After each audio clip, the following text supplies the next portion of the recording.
Yes, so good morning. Okay, just give me a minute. Okay, एक minute रुक जाना बस दोस्तों, कुछ तो गिर गया देखो यहाँ पे नीचे में. Yes, okay, so hello guys, welcome to Study IQ. I hope I am visible as well as audible. एक बार audibility and visibility को confirm करोगे so that we can move forward. Let other people also join in. ठीक है. Meanwhile अगर कोई doubt रहेंगे आपके, you will type it out. Okay. So good morning to all of you. Okay, perfect, good. Everything is okay, right?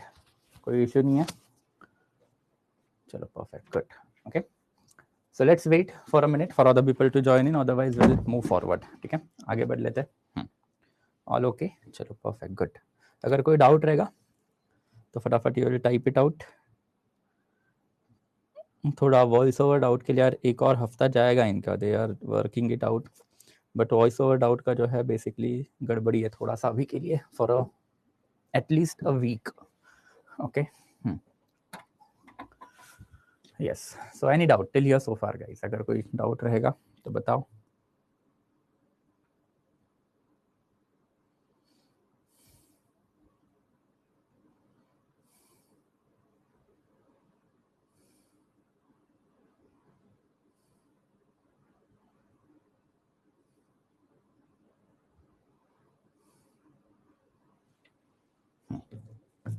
Clear? Everything is clear, right? चलो good.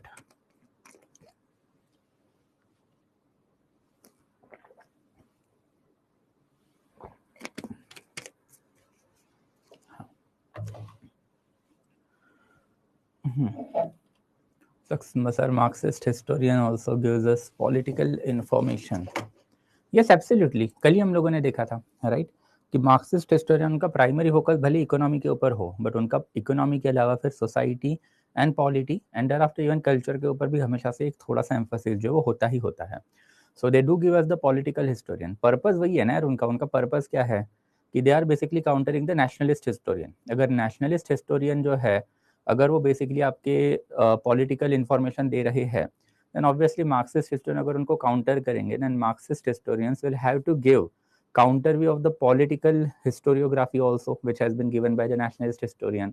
So that's why Marxist ने बहुत जगह पे even political information जो वो देके रखी है, right? ओरिएंटेशन क्लासेस कब से चले, कब तक चलेगी? और दो है, there are basically total 7 orientation. आज का 6th है, कल 7th रहेगा, बट वो 7th ओरिएंटेशन थोड़ा सा बड़ा होता है, वो एक दिन में खत्म नहीं हो पाएगा, तो कल एंड परसों. ओके, हाँ. सबल्ट्रान स्कूल वापस से एक्सप्लेन कर दीजिए. सबल्ट्रान स्कूल मतलब history from the perspective of the masses. History from the perspective of the masses का मतलब क्या होता है कि बेसिकली ये है, बेसिकली अपना ये हिस्ट्री जो है, अभी तक जो भी लिखा हुआ हिस्ट्री है, that particular history has been written from the perspective of the top rung of the you can say that political classes. Top rung of the political classes के एग्जाम्पल भी है. अगर हमको अशोका पढ़ना है तो हम अशोका के इंस्क्रिप्शन पढ़ेंगे. हर्षवर्धन पढ़ना है तो हम लोग हर्षवर्धन का जो भाना भट्ट ने लिखा हुआ हर्ष चरित्र है वो पढ़ेंगे. अकबर पढ़ना है तो अकबर नामा जो अबुल फजल ने पढ़ा है वो लिखा है वो पढ़ेंगे. But ultimately what we are getting out of this sources, we are getting the history from the court, history from the top rung और higher echelons of the political class of that period of time. तो इसको अगर आप पढ़ोगे then obviously आपको सब कुछ अच्छा ही नजर आएगा. How are you going to जज the impact of that policy on the people? तो ऑब्वियसली वो इम्पैक्ट आपको तभी पता चलेगा when you go to the subaltern school of the historiography. तो सबल्ट्रान स्कूल ऑफ हिस्टोरियोग्राफर करते क्या है, they go to the villages, they collect the vital data, जैसे कि लोकल मैन्यूस्क्रिप्ट हो सकते हैं, लोकल बेलार्ड्स हो सकते हैं, लोकल फॉक सॉन्ग्स होते हैं, उसको कलेक्ट करते हैं एंड उससे बेसिकली जो इम्पैक्ट उनके ऊपर पड़ा of the big policies that have been undertaken by the big political elite of that period of time, उसके बारे में जो इतिहास लिख लेते हैं. तो history from the perspective of the masses is basically subaltern school of. Okay, yes.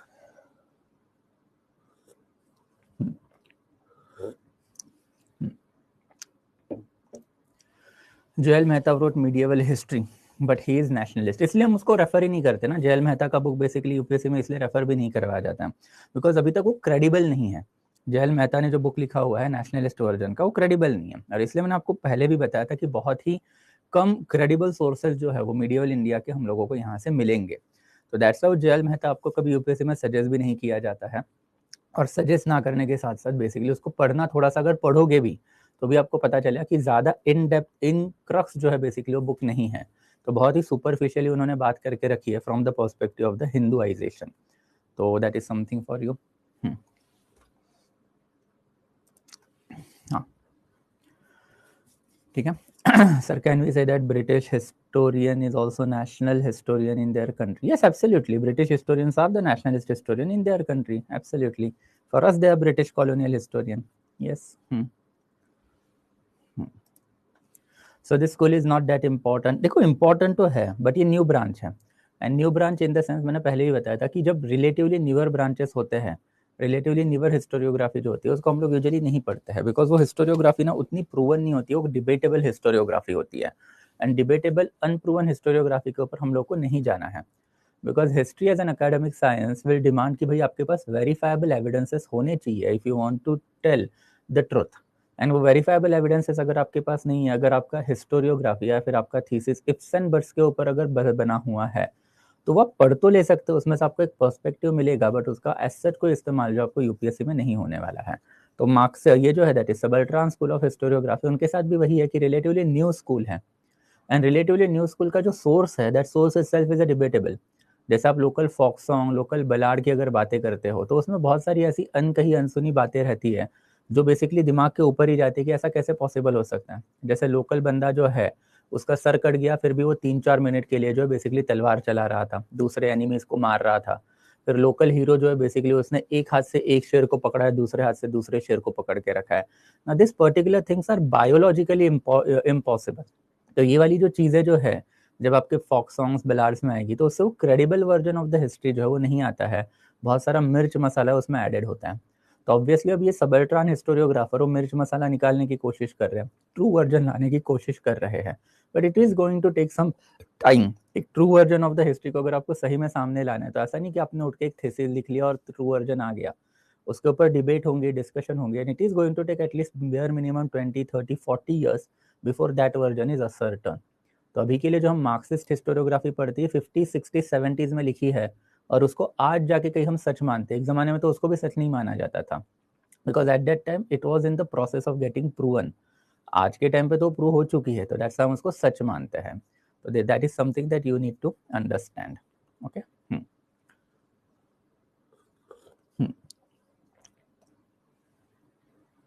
Okay, good. हाँ sir, latest changing trend of the UPSC is only applicable for prelims and mains और फॉर द ऑप्शनल. ऑप्शनल के लिए trending वो changing trend है, वो अभी तक applicable नहीं है.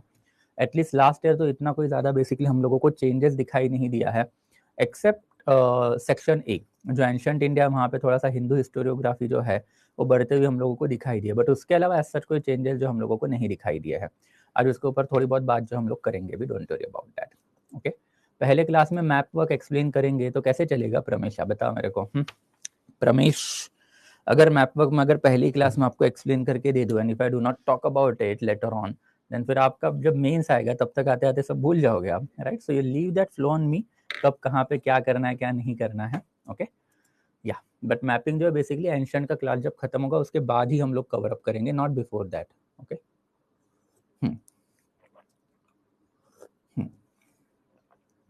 ओके, एनीथिंग एल्स गाइस, और कुछ? Perfect, good. चलो, तो we are going to discuss about PYQ today.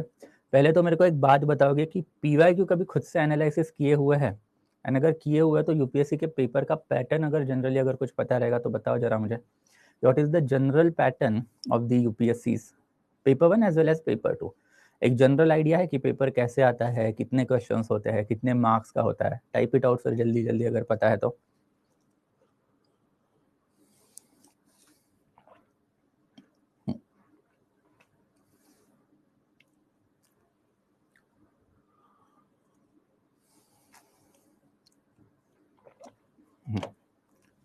To fifty marks बस, और इसके अलावा और क्या?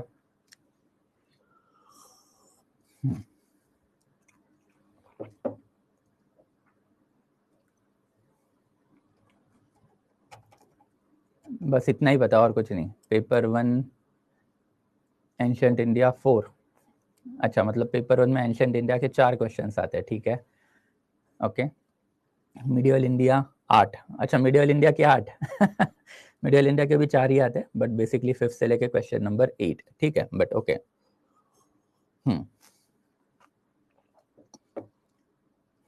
Sir, know about the pattern but never analysed it, कैसे चलेगा दोस्त?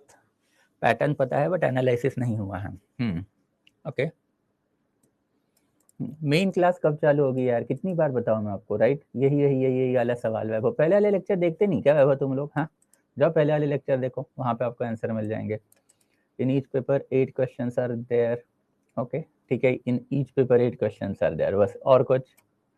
250 marks each, 8 questions, 5 are compulsory in each paper, and बाकी के 3 कंपलसरी नहीं होते क्या? मतलब वो भी लिखने हैं आदेश या नहीं लिखने हैं, बताओ जरा। हम्म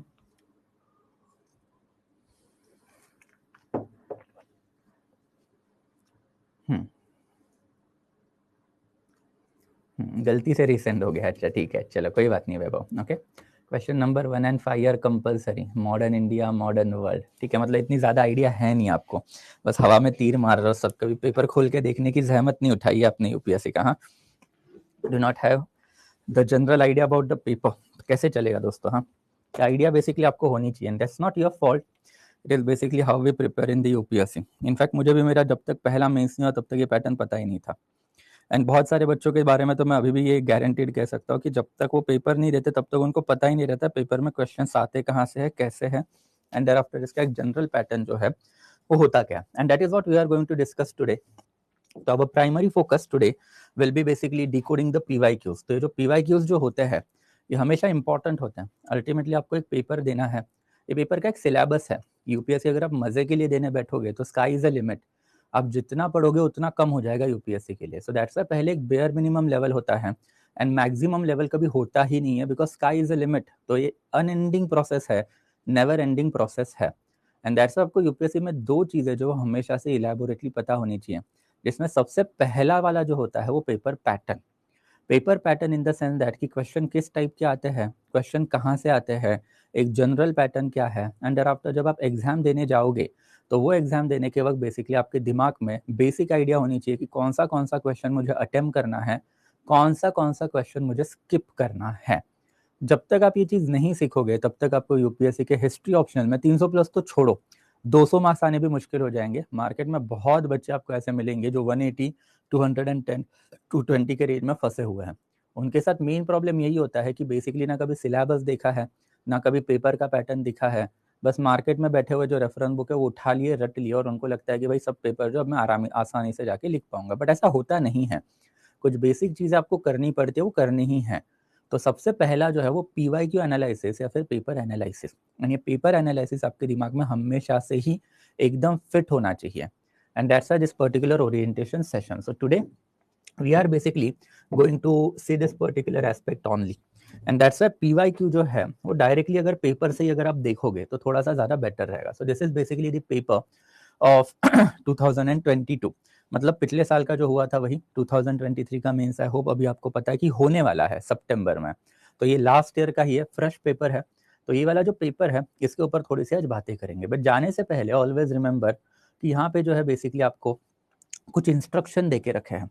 now this are the instruction जो अब हर एक आप में से जो है बेसिकली जूम इन करो, जूम आउट करो, कुछ भी करो, बट इसको आपको पढ़ना है, एंड पढ़ने के बाद आपको मुझे बताना है कि भाई यहाँ पे एग्जैक्टली लिखा क्या है। तो एक एक करके पहले 1-2 मिनट लो, 1-2 मिनट में सारे इंस्ट्रक्शंस आपको पढ़ने हैं, एंड पढ़ने के बाद you are going to tell me कि इसमें एग्जैक्टली लिखा हुआ क्या है। Okay, so let's start from here. चलो,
हो गया? जल्दी जल्दी बताओ क्या क्या बेसिकली इसमें लिखा हुआ है.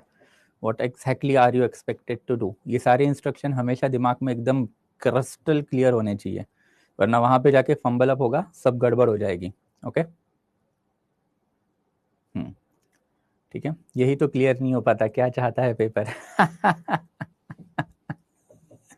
चलो बढ़िया है. हाँ.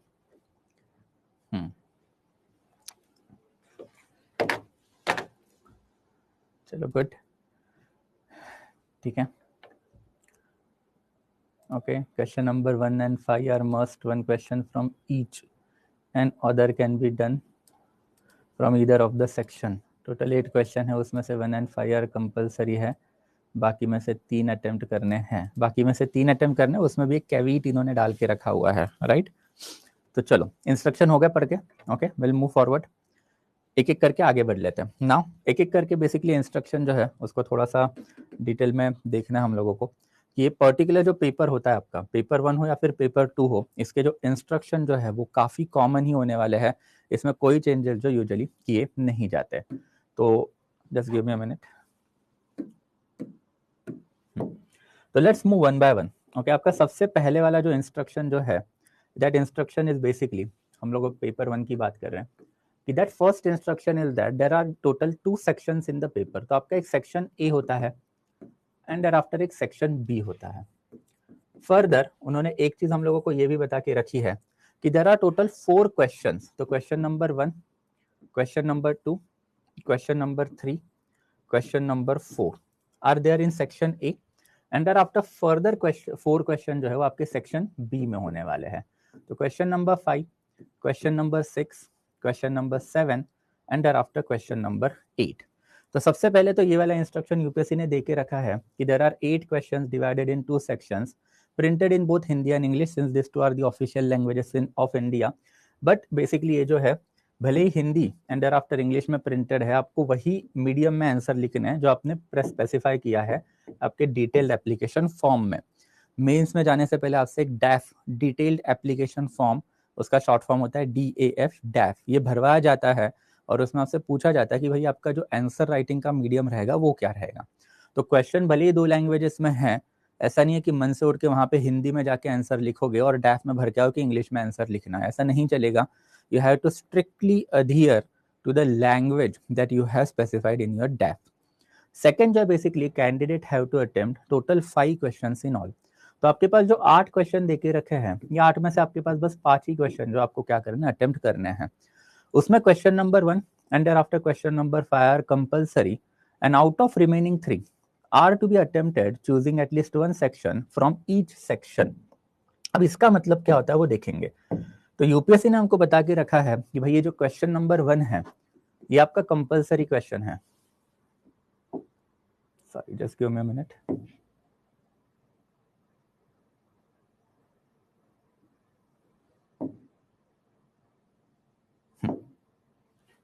ओके, तो क्वेश्चन नंबर 1 जो है वो आपका कंपलसरी क्वेश्चन है and thereafter question number 5 जो है वो आपका बेसिकली क्या है, तो कंपलसरी क्वेश्चन है.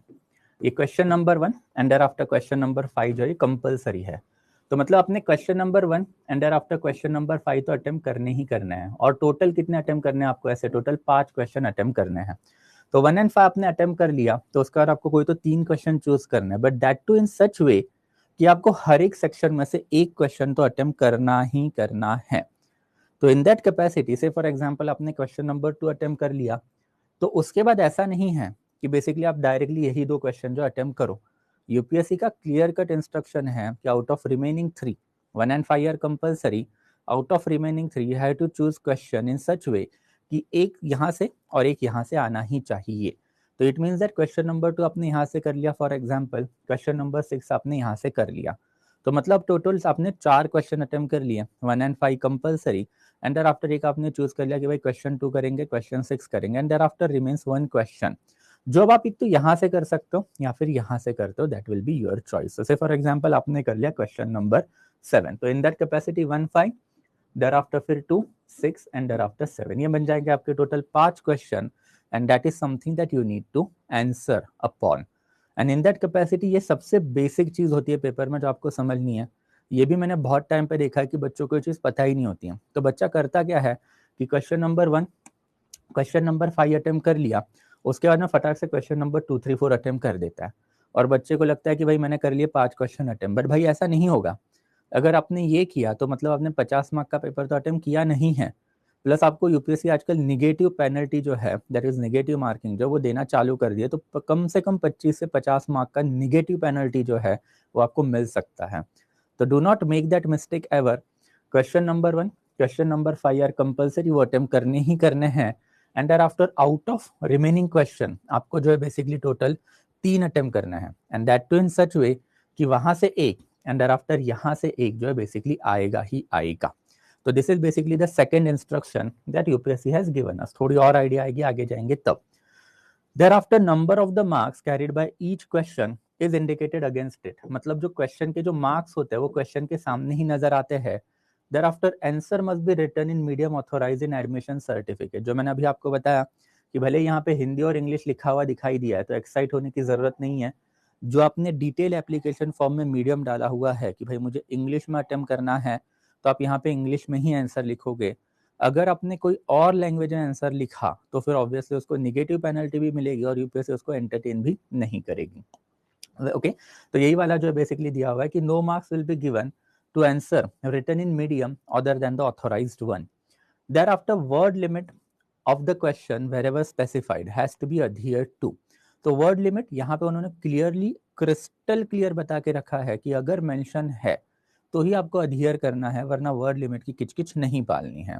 एंड आफ्टर लास्ट वन जो है बेसिकली अटेम्प्ट जो है वो हमेशा सिक्वेंशियल ऑर्डर में ही क्या किए जाएंगे, काउंट किए जाएंगे। मतलब बेसिकली आपको एक क्वेश्चन कम आंसर बुकलेट जो दिखाई देगा उसमें हमेशा सिक्वेंशियल ऑर्डर में अटेम्प्ट जो आपके काउंट किए जाएंगे। तो से फॉर एग्जांपल आपने क्वेश्चन नंबर 1 अटेम्प्ट कर लिया, उसके बाद पेपर पे आपको क्वेश्चन 2, क्वेश्चन 3, क्वेश्चन 4 ही मिलने वाला है। तो अगर आपने ये गलती कर दी कि आपने क्वेश्चन 2, क्वेश्चन 3 और क्वेश्चन 4 अटेम्प्ट कर लिए, एंड देन यू रियलाइज कि भाई ये तो गड़बड़ होगी, मुझे क्वेश्चन 4 तो अटेम्प्ट करना ही नहीं था, मुझे एक क्वेश्चन यहाँ से करना है, तो आपको क्या करना पड़ेगा, ये क्वेश्चन 4 जो स्ट्राइक ऑफ करना पड़ेगा। एंड देयर आफ्टर आपको है बेसिकली यहाँ में से एक क्वेश्चन जो है लिखना पड़ेगा। तो ये गलती अगर होती है आपके पेपर में तो हैंडल कैसे करना है उसी का इंस्ट्रक्शन यूपीएससी ने देके रखा है कि अटेम्प्ट ऑफ द क्वेश्चन जो है वो सिक्वेंशियल ऑर्डर में ही काउंट किए जाएंगे।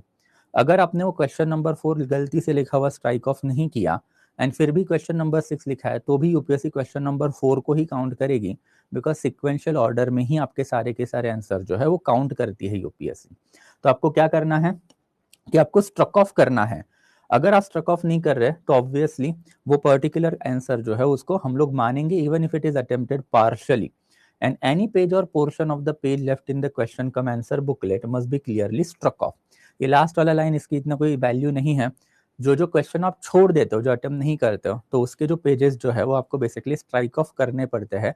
वो पेपर इन्विजिलेटर जो होता है at the time of your answer basically means, वो इन्विजिलेटर ये चीजें चेक ही करता है आपसे, आपको क्लियर कट बता के भी रखता है कि strike it off, and after check भी करेगा कि आपने सारे पेजेस स्ट्राइक ऑफ किए हैं या नहीं किए हैं। तो this is something for you. तो this is the basic instruction. ये बेसिक इंस्ट्रक्शन में अगर सबसे इंपॉर्टेंट कोई रहेंगे तो पहले 3 इंस्ट्रक्शन जो देके रखे हैं वो, एंड वही 3 इंस्ट्रक्शन अभी हम लोगों ने देखे भी। अब थोड़ा सा पेपर में जाएंगे तो हम लोगों को थोड़ा सा बेटर आइडिया आ जाएगा। Now this is basically, sorry paper 1 की बात कर रहे हैं, सेम इंस्ट्रक्शन है, गलती से पेपर 2 खुल गया था, बट इंस्ट्रक्शन जो है हमेशा सेम ही रहेंगे दोनों पेपर के, इसमें कोई ये जो है दूसरी चीज नहीं होती है। तो let's go question number 1। Now as far as question number 1 is concern, ये आपका पूरा का पूरा होता है मैपिंग का। मैपिंग का इन द सेंस दैट यहाँ पे लिख के रखा है कि आपको बेसिकली क्या दिए जाते हैं, प्लेसेस दिए जाते हैं। ये प्लेसेस जो है बेसिकली देने के बाद आपको नीचे एक मैप दिया जाता है, ये प्लेसेस है बेसिकली, एंड फिर ये सारे प्लेसेस जो है ऐसे टोटल 20 प्लेसेस आपके पास रहेंगे। तो this are basically total 20 places जो यूपीएससी आपको देगा, एंड देयर आफ्टर नीचे एक मैप देगा। अब ये मैप में आपको क्या करना है, आपको एक साइड देखनी है। सो फॉर एग्जांपल मैंने देख लिया यहाँ पे 20th मार्किंग की हुई है, तो ये जो 20th मार्किंग अगर यहाँ पे की हुई है, मैं फटाक से जाऊंगा 20th साइड पे। तो यहाँ पे क्या लिखा है भाई, अर्लीस्ट चैत्य गृह। तो मुझे पता होना चाहिए कि महाराष्ट्र जो है उसके एकदम वेस्टर्न साइड में जो 20th साइट है which is basically the earliest चैत्य गृह, ये है कौन सा। तो दिस इज बेसिकली कारले। एंड फिर कारले जैसे ही मैंने आइडेंटिफाई कर लिया, उसके नीचे मुझे बेसिकली कितने पॉइंट लिखने, 4 पॉइंट जो वो लिखने हैं। तो ये बेसिकली जो है, इसके लिए अलग से आपको एक क्वेश्चन कम आंसर बुकलेट में जगह दिखेगी, एंड वो क्वेश्चन कम आंसर बुकलेट में आपको ये आंसर जो है बेसिकली लिखने हैं। ये सारी चीजें लेटर ऑन इन डिटेल हम लोग देखेंगे जब मैप में जाएंगे तब। अब इसे बस ऊपर ऊपर आपको समझना है कि क्वेश्चन नंबर 1 जो है यूपीएससी ने पहले ही बोल के रखा है, क्या है, कंपलसरी है, राइट। तो अगर ये क्वेश्चन नंबर कंपलसरी है, देन ऑब्वियसली आपको ये क्या करना है, अटेम्प्ट करना ही करना है। Under no circumstances you can choose to skip mapping in history optional. ये यूपीएससी के बच्चों का एक बहुत बड़ा पेन होता है कि मैपिंग को हैंडल कैसे करना है, but obviously this is something that we are going to see. Easy होता है ये, कुछ ज़्यादा डिफिकल्ट चीज़ ये होती नहीं है, कुछ इसमें ट्रिक्स होता है, अगर आपको लगाने आ गए then that will be more than sufficient. And फिर ये पूरा क्वेश्चन जो है वो 50 मार्क का है। इसका मतलब ये नहीं है कि क्वेश्चन नंबर 1 में से बस आप ये साइड अटेम्प्ट करो और बाकी का छोड़ दो, no. When you are talking about question 1, then question 1 में आपको हमेशा 20 साइड जो है वो दी जाती है, एंड 20 की 20 sides you are expected to attempt. And ये 20 साइड मतलब आपको हर एक साइड आइडेंटिफाई करनी है, बेयर मिनिमम 3 से 4 पॉइंट उसके ऊपर लिखने ही लिखने हैं। एंड फिर ये जब पूरे के पूरे 20 साइड्स आप लिखोगे तब जाके आपको आएंगे कितने marks, then 50 mark. And obviously अगर 20 साइड अगर 50 मार्क के लिए दी गई है, तो हर एक साइड के लिए कितने मार्क्स रहेंगे, तो 2.5 मार्क्स। तो हर एक साइड जो है बेसिकली आपकी ये 2.5 मार्क्स की होगी, ये 2.5 मार्क्स की होगी, एंड सो ऑन। तो this is something that you need to understand कि सबसे पहले क्वेश्चन नंबर 1 जो है कंपलसरी है, वो मैपिंग का ही आएगा, जिसमें टोटल 20 साइड्स होंगी और आपको 20 की 20 मारनी ही मारनी है। मार्केट में एक और मिसनोमर है, एक बेसिकली मिसकंसेप्शन मार्केट में है। ये मिसकंसेप्शन है कि भाई यूपीएससी जो है बेसिकली ये 20 की 20 साइड जो है आसानी से आप हैंडल कर सकते हो, जबकि ये मिसकंसेप्शन है। द आइडियल टारगेट जो हमेशा 13 to 15 साइड्स का ही होता है, इससे ज्यादा साइड जो आपकी कभी भी जो है राइट यूपीएससी में नहीं आती। अब ये वाला मिसकंसेप्शन की है, उसका रीजन भी बताता हूँ। ये मिसकंसेप्शन जो है बेसिकली 2013 का जो पेपर था, मतलब 2013 में यूपीएससी का पैटर्न बदला। उसके पहले जो मैपिंग की साइड जो पूछे जाते थे उसमें रिपीटेटिव साइड्स बहुत ज्यादा थी, तो तब वो चीज जो है पॉसिबल होती थी। अगर आप 2013 के बाद की अगर चीजें देखोगे, तो हर साल यूपीएससी 4 से 5 साइड जो है बेसिकली माइनर साइड्स डाल रहा है, जिसके बारे में किसी को आइडिया ही नहीं होती कि ये साइड एग्जैक्टली है क्या। एंड दैट्स ये वाला एस्पेक्ट आपको समझना पड़ेगा कि 20 आउट ऑफ 20 साइड्स आपके पेपर में कभी बराबर नहीं आने वाली है। The ideal target is to reach up to 13 to 15, and फिर हर एक साइड अगर आपने बराबर लगा भी दी, तो भी आपका जो मार्क्स है वो समवेयर अराउंड 30 के अराउंड जो है पहुंच जाएगा। एंड अगर ये 50 में से अगर आप 30 मार्क लेके आ रहे हो, then that's a very very very good score, ये भी आप याद रखो। तो ये जो बेसिकली चीज जो है आपको हमेशा दिमाग में फिट करनी है, अननेसेसरी बर्डन इस चीज के ऊपर नहीं लेना है। But as we have already seen कि क्वेश्चन नंबर 1 जो है बेसिकली उसमें क्या होता है, देन बेसिकली 20 मैपिंग की साइड्स आती है, एंड 20 मैपिंग की साइड जो आपको अटेम्प्ट करनी है, ये टोटल कितने मार्क्स का होता है, 50 मार्क का जो है बेसिकली क्वेश्चन आपको दिखाई देगा। Thereafter will go to the question number 2। Now question number 2 जो है, अगेन यहाँ पे सिर्फ पैटर्न देखना, क्वेश्चन इन डिटेल हम लोग डिस्कस नहीं करने वाले हैं। But now you will clearly see over here कि एक बेसिकली बहुत जनों के लिए एक रिविलेशन होता है, जो वो एक्चुअल पेपर में जाते हैं कि लगता है कि भाई क्वेश्चन नंबर 2 मतलब एक ही क्वेश्चन होगा, तो नहीं। क्वेश्चन नंबर 2, 3, 4, 6, 7, 8 ये हर क्वेश्चन में जो बेसिकली 3 सब कॉम्पोनेंट होते हैं। तो क्वेश्चन नंबर 2 में आपको ए आएगा, बी आएगा, एंड देयर आफ्टर सी आएगा, और इसका मैपिंग पैटर्न, मार्किंग पैटर्न है 20, 15, 15 का ही आता है। ये कॉमन पैटर्न है, हर एक क्वेश्चन में आपको यही वाला पैटर्न जो क्या दिखाई देगा, रिपीटेटिव दिखाई देगा। बट यहाँ पे अगर आपने एक और चीज ऑब्जर्व की, तो यूपीएससी ने कोई वर्ड लिमिट जो आपको नहीं दे के रखा है। आपको कहीं पे भी यहाँ पे वर्ड लिमिट जो है वो नजर नहीं आने वाला है। तो अननेसेसरी वाला बर्डन जो है, अगेन यूपीएससी का कैंडिडेट अपने ही मन घड़न तरीके से पता नहीं कहाँ से लेके आता है कि 15 मार्क अगर रहेंगे तो इतने ही वर्ड लिखने हैं, 20 मार्क लेंगे उतने ही लिखने हैं। ये सारी चीजें जो है आपके जीएस पेपर में होती है, यूपीएससी में तो क्लियरली इंस्ट्रक्शन दे के रखे थे कि word limit where ever specified has to be adhered to. Question number 1 में वर्ड लिमिट था 30 वर्ड्स का, तो ऑब्वियसली हम लोगों को वहां पे थोड़ा बहुत जो गड़बड़ होगा। बट यहाँ वाले क्वेश्चन में कभी भी वर्ड लिमिट नहीं होता है। एंड अगेन ये वाली जो चीज है, मेजॉरिटी ऑफ द ऑप्शनल के कैंडिडेट को कब पता चलती है, जब वो पेपर लिखने बैठता है तब पता चलती है। तो again a very very folly, ये एक चीज अगेन यू कैन सी कि जब आप पेपर एनालाइज नहीं करते हो, तो जो गड़बड़ आप आपके प्रिपरेशन पे ही करोगे वो अल्टीमेटली आपका मेंस का पेपर है वो खराब करेगा ही करेगा। तो वर्ड लिमिट अगर यहाँ पे नहीं लिखी है तो अननेसेसरी बर्डन नहीं चाहिए कि भाई वर्ड लिमिट है, वर्ड लिमिट है, वर्ड लिमिट है, बिल्कुल भी नहीं। यहाँ पे आपको दिख रहा है कहीं पे सीधे सीधे इन्होंने क्वेश्चन पूछे कि urban character of Harappan civilization was result of neither any outside influence nor a sudden act but gradual evolution of socio-economical factor. Comment: for an account as a source of ancient Indian history may have some advantages but also have few shortcomings. Citing appropriate example, examine the statement. And thereafter, though some of the ideas Buddhism may have had their origin in the Vedic Upanishadic tradition, but it was an altogether new religion with its own specific principle and institutions discussed. कहीं पे भी आपको word limit नाम की चीज दिखाई दी? एक question number 2 के ऊपर भी देख लेना, कहीं पे आपको वर्ड लिमिट वगैरह कुछ दिखाई दे रहा है क्या? यहाँ पे तो इनफैक्ट क्वेश्चन नंबर 1 ही यहाँ पे खत्म हुआ, तो क्वेश्चन नंबर 2 जो उसमें कोई वर्ड लिमिट नहीं है। Thereafter we will go to the question number 3. अब एक क्वेश्चन नंबर 3 में भी आपको दिखाई देगा सेम पैटर्न 20, 15, 15 एंड thereafter फिर A, B, C. No word limit, but again question number 3 अगर आपको अटेम्प्ट करना है तो आपको उसके अंदर के तीनों क्वेश्चन जो है वो क्या करने पड़ेंगे, अटेम्प्ट जो है करने पड़ेंगे। एंड अगेन क्वेश्चन नंबर 4 जो आपको दिखाई देगा कि 20, 15 एंड thereafter 15, तो A, B, C and the pattern जो है that will remain the same. तो मतलब क्वेश्चन नंबर 3 जो है उसके अंदर आपको टोटल 3 क्वेश्चन जो है दिखाई देंगे 20, 15, 15 के। क्वेश्चन नंबर 3 के अंदर भी आपको जो है बेसिकली 3 क्वेश्चन जो है दिखाई देंगे दैट इज 20, 15, 15 मार्क्स के। एंड क्वेश्चन नंबर 4 जो है उसके अंदर भी आपको 3 क्वेश्चन दिखाई देंगे दैट इज 20, 15 एंड 15 मार्क्स के। क्यूमुलेटिवली कितने मार्क्स आएंगे? 50, similarly 50 and similarly 50 over here. Now what you need to understand more over here is this basically question number 4. अगर आप क्वेश्चन नंबर 4 जो है बेसिकली अगर देखोगे तो सिर्फ क्वेश्चन देख लेना कि evaluate the importance of the tripartite struggle in 8th and 9th century. Thereafter फिर throw light on the chief characteristic of Tamil Bhakti movement during the early medieval period. And thereafter फिर Kalhana's Rajatarangini is the best example of the history writing in early India. Now for your information, काल्हानाज Rajatarangini जो है वो 1149 में लिखा हुआ book है। तो ये जो क्वेश्चन नंबर 4 जो है ये आजकल बन गया है बेसिकली यूपीएससी के बच्चों की pain in the sense that UPSC के बच्चे को if you look at the syllabus भी हम लोग बेसिकली आगे के लेक्चर्स में देखेंगे। तो सेक्शन ए जो होता है ये पूरा का पूरा होता है एंशिएंट इंडिया का, and thereafter section B जो होता है वो पूरा का पूरा होता है मीडिएवल इंडिया का। And herein lies the problem. अब बेसिकली प्रॉब्लम क्या है कि बेसिकली एक हिंदू बच्चा जो है वो मीडिएवल इंडिया की हिस्ट्री को हमेशा से डिस्पाइस करता है। ना मुगलों के बारे में पढ़ना है, ना सल्तनत के बारे में पढ़ना है, उर्दू वर्ड है, पर्शियन अरेबिक वर्ड है, तो काफी डिफिकल्ट है, तो उसके ऊपर हमको जाना ही नहीं है। एंड दैट्स द एक ऑर्डिनरी यूपीएससी कैंडिडेट की हमेशा ये टेंडेंसी होती है कि अपनी अपनी हिस्ट्री दैट इज सेक्शन या एंशिएंट इंडिया जो है वो पढ़ ले।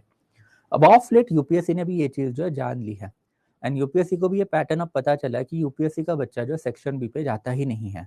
वो क्या करता है, सेक्शन ए के ऊपर फोकस करता है एंड सेक्शन ए से मैक्सिमम पॉसिबल क्वेश्चन है वो अटेम्प्ट करने की कोशिश करता है।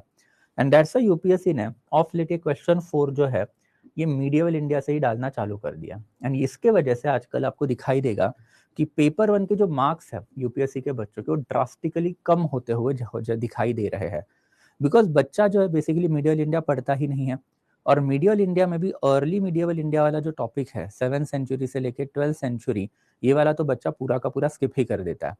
एंड इन दैट कैपेसिटी आपने क्या कर लिया, आपने जो लिंचपिन क्वेश्चन जो है पूरे के पूरे पेपर का दैट इज क्वेश्चन नंबर 4 उसको मिस आउट कर दिया। अब प्रॉब्लम क्या है, if you are reading ancient India then आपने अर्ली मीडिएवल भी नहीं ठीक से पढ़ा है, मतलब बिल्कुल ही नहीं पढ़ा है, सल्तनत मुगल सो पढ़ा हुआ है। तो अब बेसिकली आपने आपके ऊपर प्रेशर ले लिया कि क्वेश्चन नंबर 4 जो अगर आप अटेम्प्ट नहीं कर पा रहे हो तो आपको फिर basically question number 2 and question number 3 attempt करना ही पड़ेगा। क्यों करना पड़ेगा, बिकॉज आपका एंशिएंट स्ट्रांग है and you have to attempt question number 1 and 5 as a compulsory and rest 3 question in such way कि एक क्वेश्चन यहाँ से, एक क्वेश्चन यहाँ से, बट एक क्वेश्चन आप कहीं से भी अटेम्प्ट करो। तो that one question which is your choice you will have to attempt from over here, because medieval तो आपने ठीक से किया ही नहीं है। एंड यही पे हो गई क्या सारी की सारी गड़बड़। And that is the biggest reason UPSC के कैंडिडेट को पेपर 1 में मार्क्स क्यों नहीं आ रहे हैं, बिकॉज पेपर 1 में जो आपने 1.5-2 साल लगा के जो जी जान से पढ़ा हुआ है वो पढ़ा ही गलत है। गलत है इन द सेंस दैट कि आपके जो फोकस एरिया जो होने चाहिए थे वो फोकस एरियाज के ऊपर आपने कभी फोकस ही नहीं किया। क्यों नहीं किया? बिकॉज आपने कभी क्वेश्चन पेपर ही खुद से एनालाइज नहीं किया। अगर आप क्वेश्चन पेपर ही एनालाइज नहीं करोगे देन ऑब्वियसली वाली गड़बड़ जो है वो आपके लिए होनी ही होनी है। And that's why question number 4 जो है हमेशा याद रखो, इट इज अ लिंचपिन। पिछले 3 साल कंटिन्यूअसली यूपीएससी ने पूरा का पूरा क्वेश्चन नंबर 4 जो है ये कहाँ से डाला है? देन अर्ली मिडिवल पीरियड से ही डाला हुआ है। एंड दैट्स मार्केट में अगर आप देखोगे तो प्रॉब्लम वही है कि बच्चे को सेल्फ प्रिपरेशन करने के चक्कर में एंशिएंट इंडिया के लिए उपिंदर सिंह पड़ेगा, मिडिवल इंडिया के लिए बेसिकली फिर सतीश चंद्रा पड़ेगा। एंड प्रॉब्लम वही है कि उपिंदर सिंह रफली 700 पे आते आते खत्म हो जाता है। ऑब्वियसली बुक मेंशंस की 1200 तक की इतिहास हम बता रहे हैं, बट लेटर पीरियड में सिर्फ छोलाज ही कवर करते हैं, और कुछ कवर नहीं करते। तो फॉर ऑल प्रैक्टिकल पर्पस 700 तक की हिस्ट्री उपिंदर सिंह में, उसके बाद इतना ज्यादा नहीं है। एंड सतीश चंद्रा जो डायरेक्टली 12th सेंचुरी से चालू होता है, जबकि ये 700 से लेके 1200 के पीरियड के बीच वाला ही सारा का सारा क्वेश्चन जो है ये आपको यहाँ पे दिखाई देगा। जैसे कि अभी हमने देखा कि अगर आप ये देखोगे तो इन्होंने क्लियरली यहाँ पे लिख के रखा है कि 8 एंड 9 सेंचुरी, वैसे फिर chief characteristic during the early medieval period that is 7 to 12 century, and as I told you Kalhana's Rajatarangini 1149। आपने अगर ये किया ही नहीं है तो ऑब्वियसली आप पेपर का एक पूरा का पूरा क्वेश्चन मिस आउट कर दोगे और रिपल इफेक्ट होंगे ही होंगे। ये क्यों होंगे? बिकॉज अल्टीमेटली आपने पढ़ा एंशिएंट है, वो तो आपने आपके हिसाब से सोचा ना कि भाई मैंने तो पढ़ लिया, उपिंदर सिंह पढ़ ली, तो अल्टीमेटली उपिंदर सिंह पढ़ के बेसिकली पेपर में फायदा क्यों नहीं हो रहा है? इसके वजह से। बिकॉज ये क्वेश्चन जैसे ही आपने मिस आउट कर दिया आपके पास फिर एक बर्डन आ जाता है कि आप ये क्वेश्चन नंबर 3 पूरा का पूरा जो है वो अटेम्प्ट करोगे ही करोगे, and after a question number 2 पूरा का पूरा अटेम्प्ट करोगे ही करोगे। एंड इसमें अब आजकल जो है बेसिकली कुछ कुछ डिफिकल्ट लेवल के क्वेश्चंस आते हैं। जैसे ये अगर क्वेश्चन नंबर 2 देखोगे तो उसमें ये वाला क्वेश्चन एंड आफ्टर ये वाला जो क्वेश्चन है इसका कंटेंट आपको कहीं नहीं मिलेगा। It totally depends upon your analysis of whatever factual data that you have already done. And that's why फिर क्या करना पड़ेगा आपको? आपको पता है कि आपको ये क्वेश्चन नहीं आता तो भी आपको अटेम्प्ट करना पड़ेगा, बिकॉज क्वेश्चन 4 तो आपको कुछ भी नहीं आता है, यहाँ पे आप कुछ तो लिख सकते हो। एंड फिर कंसिक्वेंटली क्या होंगे? मार्क्स जो आपके ऑटोमेटिकली कम होने चालू होंगे। And this is the mistake that you shawl B avoiding, कि अगर आपको यूपीएससी में करना है, यूपीएससी में हिस्ट्री ऑप्शनल जो है उसके बहुत ही बेस है as far as paper 1 is concern, कि क्वेश्चन नंबर 4 जो होता है वो हमेशा लिंचपिन ही होता है। एंड फिर ये क्वेश्चन नंबर 4 जो अर्ली मिडिवल पीरियड से आजकल इन्होंने डालना चालू कर दिया है, तो दैट्स अर्ली मिडिवल पीरियड जिसका डाटा एज सच अवेलेबल नहीं है कोई भी रेफरेंस बुक में, वो अब आपको करना ही पड़ेगा। एंड यही early medieval period will be our focus also जब हम लोग मिडिवल इंडिया करेंगे तब। तो एक रफली 10 लेक्चर आजकल मैं अर्ली मिडिवल पीरियड पे ही ले लेता हूँ। पहले के ज़माने हम नहीं पढ़ते थे, बट आजकल ये करना है बिकॉज वहाँ से क्वेश्चन जो है वो ज़्यादा आने चालू हो गए हैं। And this is basically the ancient का एकदम we can say that question number 1 to question number 4। And वैसे ही अगर हम लोग अब मिडिवल में जाएंगे तो जैसे क्वेश्चन 8 है and they are divided into 2 section, तो यूपीएससी ने क्लियरली यहाँ पे आपको देके भी रखा है कि सेक्शन बी जो है वो आपका यहाँ से जो है चालू हो जाता है। एंड फिर सेक्शन बी में आपका क्वेश्चन नंबर 5 अगेन क्या है? कंपलसरी है। कंपलसरी है मतलब ये अटेम्प्ट करना ही करना है, या आप स्किप कर ही नहीं सकते। अगर आप स्किप करोगे तो ऑब्वियसली आपको मार्क्स नहीं आएंगे। तो से फॉर एग्जाम्पल चलो आपने सोच लिया कि मैं क्वेश्चन नंबर 5 अटेम्प्ट नहीं करूंगा, तो क्या होगा? आपने 50 मार्क जो वो स्किप कर दिए, तो ऑब्वियसली फिर आप 200 की जगह 250 की जगह सिर्फ 200 मार्क का ही पेपर अटेम्प्ट करके आ गया, यहीं पे आपका हो गया गेम ओवर। तो ये वाली चीज आप कर ही नहीं सकते पेपर में, बिकॉज जितना कम अटेम्प्ट उतने कम मार्क्स, जितना ज्यादा अटेम्प्ट उतने ज्यादा मार्क्स। तो अटेम्प्ट तो आपको पेपर करना ही पड़ेगा, उसके अलावा आपके पास ऑप्शन होता नहीं है। अब यहाँ पे आपको जो है बेसिकली कोई मैपिंग वैपिंग नहीं नजर आएगा, यहाँ पे डायरेक्टली आपको क्वेश्चंस नजर आएंगे और यहाँ पे बेसिकली आपको दिखाई देगा कि there are total 5 question, A B C D and after E, ऐसे टोटल 5 क्वेश्चन है। हर एक पर्टिकुलर क्वेश्चन जो है उसके मार्क जो है बेसिकली 10 यहाँ पे दे के रखे। तो 5 क्वेश्चन है, हर एक क्वेश्चन को 10 मार्क है, टोटल 50 मार्क। एंड यही वाला पैटर्न जो है बेसिकली आपको क्वेश्चन नंबर 5 में हर जगह पे दिखाई देगा। Even in question 1 question 5 of paper 2 वहां पे भी आपको टोटल ऐसे 5 क्वेश्चन जो है वही नजर आएंगे। तो ये जो टोटल 5 क्वेश्चन है, हर एक क्वेश्चन 10 मार्क्स है ईच, टोटल 5 क्वेश्चन है तो टोटल कितने हो 50 मार्क जो है आपके यहाँ पे भी आपको मिलेंगे। तो ये 50 मार्क का क्वेश्चन होता है। एंड ये वाला जो क्वेश्चन है क्वेश्चन नंबर 5 ये भी काफी इजी लेवल का क्वेश्चन होता है, कोई ज्यादा डिफिकल्ट नहीं। एंड आफ्टर आप क्वेश्चन नंबर 6 देखोगे तो अगेन सेम पैटर्न है, मतलब 3 क्वेश्चन जो है बेसिकली आपको आने ही वाले हैं। एंड फिर ये तीनों के तीनों क्वेश्चन जो है same particular criteria 20 15 15 20 15 15 and after 20 15 15। Cumulatively ये भी एक 50 मार्क का क्वेश्चन है, ये भी एक 50 मार्क का क्वेश्चन है, एंड देयर आफ्टर ये भी एक 50 मार्क का ही आपका क्वेश्चन है। तो यही आपको बेसिकली दिखाई देगा कि क्वेश्चन नंबर 5 जो अभी हमने देखा कि टोटल 5 सबसेट थे इसमें 10-10 मार्क के, बट अगर आप क्वेश्चन नंबर 6 में जाते हो तो क्वेश्चन नंबर 6 में आपको क्या दिखाई देगा, डायरेक्टली 15-15-20 मार्क के ही क्वेश्चन दिखाई देंगे। एंड फिर अगेन 3 क्वेश्चन यहाँ पर है, देयर आफ्टर ये 3 क्वेश्चन जो है आपको यहाँ पे भी दिखाई देंगे, एंड देयर आफ्टर इवन यहाँ पे जो है बेसिकली आपको 3 क्वेश्चन जो है दिखाई देंगे। अगर आपने अब यहाँ पे एक जनरल एक ग्लांस भी डाल दिया तो भी आपको दिखाई देगा कि एज सच कोई हिंदू हिस्टोरियोग्राफी जो है उसका यहाँ पे इम्पैक्ट हम लोगों को नहीं दिखाई दिया है। तो ब्रह्मदेया ग्रैंड के ऊपर पूछा है अर्ली मिडिवल पीरियड में, देयर आफ्टर फिर नॉर्थ इंडिया में बेसिकली जो टर्किश गैरिसन मतलब बेसिकली इस्लामिक हिस्ट्री के ऊपर क्वेश्चन यहाँ से आया है।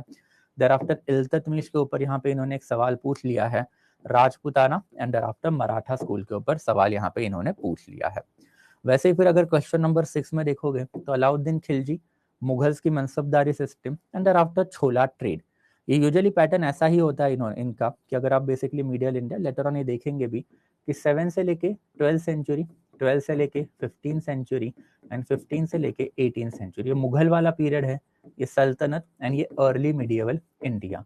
एंड जो क्वेश्चन है वो ऐसे ही आते हैं, एक क्वेश्चन यहाँ से आएगा, एक क्वेश्चन यहाँ से आएगा, एक क्वेश्चन यहाँ से ही आएगा, because within that medieval India अगर आप एक एरिया स्किप करते हो then attempting this entire question will become difficult for you. तो से फॉर एग्जांपल आपने मुगल्स नहीं किया तो आप ये वाला क्वेश्चन अटेम्प्ट नहीं कर पाओगे, तो आपको ये दो जो है अच्छे तरीके से आएगा और ये हैंडल करना पड़ेगा बिकॉज अटेम्प्ट तो करना ही है।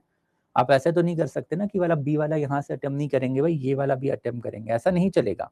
ये क्वेश्चन इन इट्स एंटायरिटी ही देखा जाएगा, अगर आपने बी अटेम्प्ट नहीं किया तो आपके 15 मार्क जो वो चले गए। वैसे अगर आप यहाँ पे भी देखोगे आपको यहाँ पे भी बेसिकली सेम चीज जो है नजर आएगी। ये वाला जो विजयनगर किंगडम बेसिकली सल्तनत, विजयनगर एंड बहामनी वाला जो किंगडम ये है दैट इज सल्तनत वाला पीरियड है। देयर आफ्टर फिर gharanas of the Hindustani classical music मतलब मुगलों वाला डेवलपमेंट है, एंड वीरशैवा बेसिकली जो है early medieval India that is 7 to 12 century. And वैसे ही फिर अगर आप यहाँ पे देखोगे तो अगेन आपको दिखाई देगा कि Mughal and thereafter even you can say that Virashaiva bhakti tradition of the 15th century. तो ये पूरे तीनों के तीनों क्वेश्चन जो इस बार इन्होंने मुगलों के ऊपर ही डाल दिया। तो हिंदू हिस्टोरियोग्राफी का एज सच कोई इम्पैक्ट जो हम लोगों को पेपर बी में मिडिवल इंडिया में पढ़ता हुआ नजर नहीं आता है। तो किसी ने जो सवाल पूछा था कि सर मिडिवल इंडिया में भी अब हिंदू हिस्टोरियोग्राफी पूछी जाएगी क्या, नहीं पूछी जाएगी। और ये क्यों नहीं पूछी जाएगी, because as I had told you before also कि यहाँ पर नेशनलिस्ट हिस्टोरियन जो है उन्होंने ऐसी सब चीजें लिखी ही नहीं है, एंड लिखी भी है तो काफी डिबेटेबल है, काफी हाइपोथेटिकल चीजें है जिसका कोई प्रमाण उनके पास नहीं है। तो बुक्स तो आपको मिलेंगे जैसे किसी ने जेएल मेहता हाईलाइट किया था, but that is not recommendable book in the UPSC history optional, because ये क्वेश्चन जो है वो आपके जेएल मेहता से हैंडल ही नहीं होंगे, मार्क्सिस्ट हिस्टोरियोग्राफी से सारे के सारे हैंडल होने वाले क्वेश्चन है। And this entirely sums up your paper 1। तो ये जो पेपर नंबर 1 जो है उसमें अभी आपको ये पता चल गया होगा कि हम लोगों ने जो चीजें देखी थी कि question number 1 and thereafter question number 5 is compulsory, and from the rest of the question मतलब ये 3 क्वेश्चन एंड ये 3 क्वेश्चन आपको 3 अटेम्प्ट करने हैं इन सच वे कि भाई आपको क्या होना चाहिए, एक क्वेश्चन यहाँ से एक क्वेश्चन यहाँ से होना ही चाहिए, एंड रिमेनिंग 1 क्वेश्चन जो वो आपका चॉइस है। तो मतलब एट एनी गिवन टाइम अगर आप देखोगे तो सेक्शन ए जो आपका एंशिएंट इंडिया है एंड देयरआफ्टर सेक्शन बी जो आपका मीडिएवल इंडिया है, अगर आप इसको ब्रेक डाउन करोगे तो आपको पता चलेगा कि question number 1 and thereafter question number 5 ये तो अटेम्प्ट करना ही है, देयर आफ्टर मुझे ये सेक्शन में से एक क्वेश्चन तो अटेम्प्ट करना ही है, मुझे ये सेक्शन में से एक क्वेश्चन तो अटेम्प्ट करना ही है। ऐसे टोटल 4 क्वेश्चन जैसे ही मेरे खत्म हो गए तो मेरे पास आता है 5वां question which is my choice, कि मुझे एंशिएंट में से करना है मतलब ये दोनों में से करना है, या फिर मीडियल में से करना है मतलब ये दोनों में से करना है। एंड दैट चॉइस वाला क्वेश्चन जो है वो काफी क्रूशियल होता है बिकॉज वो भी एक 50 मार्क का ही क्वेश्चन है, जैसे ये 50 का है, 50 का है, ये 50 का है, ये 50 का है। एंड दिस चॉइस जो है ये चॉइस आपको असर्टन करनी पड़ेगी, और यही चॉइस जो आपका 2 साल का प्रिपरेशन होता है। 2 साल का preparation in the sense that कि अभी आप बेसिकली अगले अटेम्प्ट के लिए प्रिपेयर करोगे, उसका रिजल्ट आएगा अगले मई के अराउंड बेसिकली, तो एक रफली 2 साल पकड़ के चलो आपको प्रिपरेशन मोड में रहना ही रहना है। एंड इन दैट कैपेसिटी आपको ये चॉइस जो है 50 मार्क की वो काफी सोच समझ के जो है वो करनी ही पड़ेगी। एंड ये जो चॉइस जो सोच समझ के आपको जो करनी पड़ती है उसी के ऊपर आपका पूरा प्रिपरेशन डिपेंड होता है कि ये 50 मार्क आपको एंशिएंट से करने हैं या मीडिएवल से करने हैं। तो अगर आपको लगता है कि मीडिएवल आपका स्ट्रांग है तो आप ये 50 मार्क मीडिएवल से अटेम्प्ट करोगे, बट इन दैट कैपेसिटी फिर 2 साल का जो आपका प्रिपरेशन रहेगा उसमें मैक्सिमम टाइम आपको मीडिएवल पे डिवोट करना है। हैविंग सेड सो एंशिएंट कोई हवा पे नहीं छोड़ोगे। एंशिएंट में फिर अल्टीमेटली आपको कुछ इंपॉर्टेंट टॉपिक जो है वो मैं बताऊंगा कौन से करने कौन से नहीं, वो करने ही पड़ेंगे। एंड वो जब आप करोगे तब जाके बेसिकली आपका पेपर 1 में एक बैलेंस पेपर जो है बेसिकली उस तौर पे उभर के आएगा। एंड जब मैं बोलता हूँ कि मीडिएवल इंडिया पूरा करना है तो उसका मतलब ये नहीं है कि भाई मैं सतीश चंद्रा कर लूँ, बीए का इग्नू मटेरियल कर लूँ, हो गया पूरा। हर एक क्वेश्चन जो पिछले 10 साल में आया हुआ है उसका कंटेंट आपके पास होना चाहिए। हर एक क्वेश्चन या फिर ग्रे एरियाज जो होते हैं वो आपको पता होने चाहिए। जैसे question number 4 is a grey area, ये वाला जो मैंने अभी आपको बताया, ये मैं क्यों बता पाया, बिकॉज ये मेरा एनालिसिस है। एंड ये एनालिसिस अब आप बेसिकली बाद में जब खुद भी करोगे आपको रियलाइज होगा। तो ये पेपर एनालिसिस जो है every now and then frequent period पे आपको करना ही करना है। इसके बिना आपका प्रिपरेशन कभी कंप्लीट हो ही नहीं पाता, बिकॉज नया नया ट्रेंड, नए नए टाइप के क्वेश्चन जो UPSC every now and then पूछेगा, एंड उसी हिसाब से आपको आपका प्रिपरेशन जो स्टीयर भी करना, आपको मॉल्ड भी करना आना चाहिए। And that sums up the paper 1। तो पेपर 1 में बेसिकली जो 50 मार्क का जो एक सवाल होगा दैट इज चॉइस की एंशिएंट से करे, मीडिएवल से करे, that is something that you shall be focusing upon.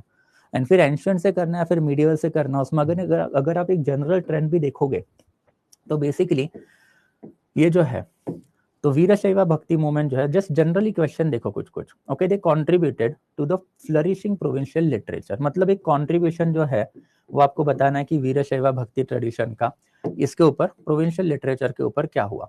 तो मुगल का डिक्लाइन जो है वो औरंगजेब की दक्खन पॉलिसी की वजह से हुआ। तो आपको पता होना चाहिए कि भाई औरंगजेब का decline and other factor of the Mughal decline क्या है। And trade and commerce in Mughal empire brought about the integration of the Indian subcontinent into single market. तो मुगलों का जो ट्रेड एंड कॉमर्स था उसका बेसिकली इम्पैक्ट पूछा है तो उसकी वजह से इंडिया का यूनिफिकेशन हुआ कि नहीं। वैसे ये बाकी के क्वेश्चन भी देख लोगे, बट इसके अलावा अगर आप ये क्वेश्चन देखोगे, फॉर एग्जांपल ये वाले उठाओ कि urban character of Harappan civilization was result of neither any outside influence nor a sudden act but a gradual evolution of the regional socio economical factor. तो मतलब क्या है कि इसके पहले का जो नियोलिथिक चैल्कोलिथिक पीरियड था वही हड़प्पन पीरियड में एमर्ज हुआ है। हड़प्पन कोई बाहरी सिविलाइजेशन नहीं है, इंडिजीनियस सिविलाइजेशन है। भाई बताओ, ये एनालिटिकल क्वेश्चंस हुआ। वैसे आप ये वाला क्वेश्चन देखो कि though some of the idea of the Buddhism may have had their origin in Vedic Upanishadic tradition, but it was an altogether new religion with its own specific principle and institution. ये again क्या हुआ, analytical question हुआ। Analytical in the sense that कि Buddhist principle आपको अगर पता है तो उनमें से कौन से प्रिंसिपल नए हैं, कौन से प्रिंसिपल जो है बेसिकली पुराने हैं, एंड आफ्टर बुद्धिज्म में आए हुए इनोवेशंस क्या क्या है। तो ये क्या हो गया, analytical type of the question जो है ज्यादा हुए। And that's why it is not up to you to ascertain कि आपकी एनालिटिकल कैपेबिलिटी ज्यादा अच्छा है या फिर आपकी फैक्चुअल कैपेबिलिटी ज्यादा अच्छी है। अगर आप रट्टू पोपट हो, रट्टा मारना आपको आता है, देन आई विल सजेस्ट कि मीडिएवल पे जाओ, बिकॉज मीडिएवल जो है वो श्योर शॉट मार्क्स देता ही देता है। वो आप रटोगे, रट के डायरेक्टली आंसर लिख के आओगे, आपको मार्क्स आने ही वाले हैं। बट अगर आपको रटना ज्यादा पसंद नहीं है, रटने में दिक्कत होती है, रटी हुई चीजें याद नहीं रहती, अगर आपका एनालिसिस ज्यादा अच्छा है तो you shall be going into the ancient India. But having said about ancient India, तो एंशिएंट इंडिया भी जब आप करोगे तो ये जो बेसिकली पूरा का पूरा जो क्वेश्चन नंबर 4 जो उसको हमेशा आंखों के सामने आपको रखना ही रखना है, that is early medieval India. And ये जो अर्ली मीडिएवल इंडिया वो भी थोड़ा सा फैक्चुअल टाइप का क्वेश्चन जो उसी में आएगा कि throw light on the chief characteristic, important बताओ भाई ट्राइपार्टाइट स्ट्रगल का, एंड आफ्टर काल्हाना का Rajatarangini as a source of history बताओ। तो ये थोड़े से फैक्चुअल क्वेश्चन है। तो even though you are going for the analysis, ये याद रखना कि थोड़ा बहुत रट्टा तो आपको मारना ही पड़ेगा, एंड वो रट्टा मैक्सिमम पीरियड में आपको जो अर्ली मीडिएवल इंडिया जो है वहीं से मारना पड़ेगा। And that sums up our entire analysis of the paper 1। तो जो कुछ जनरल पैटर्न जो है वो भी हम लोगों ने देख लिए थे कि select one question from each paper, thereafter फिर one section from each paper, thereafter question number 1 and 5 are compulsory, and choose question only after carefully reading all the 3 sub part.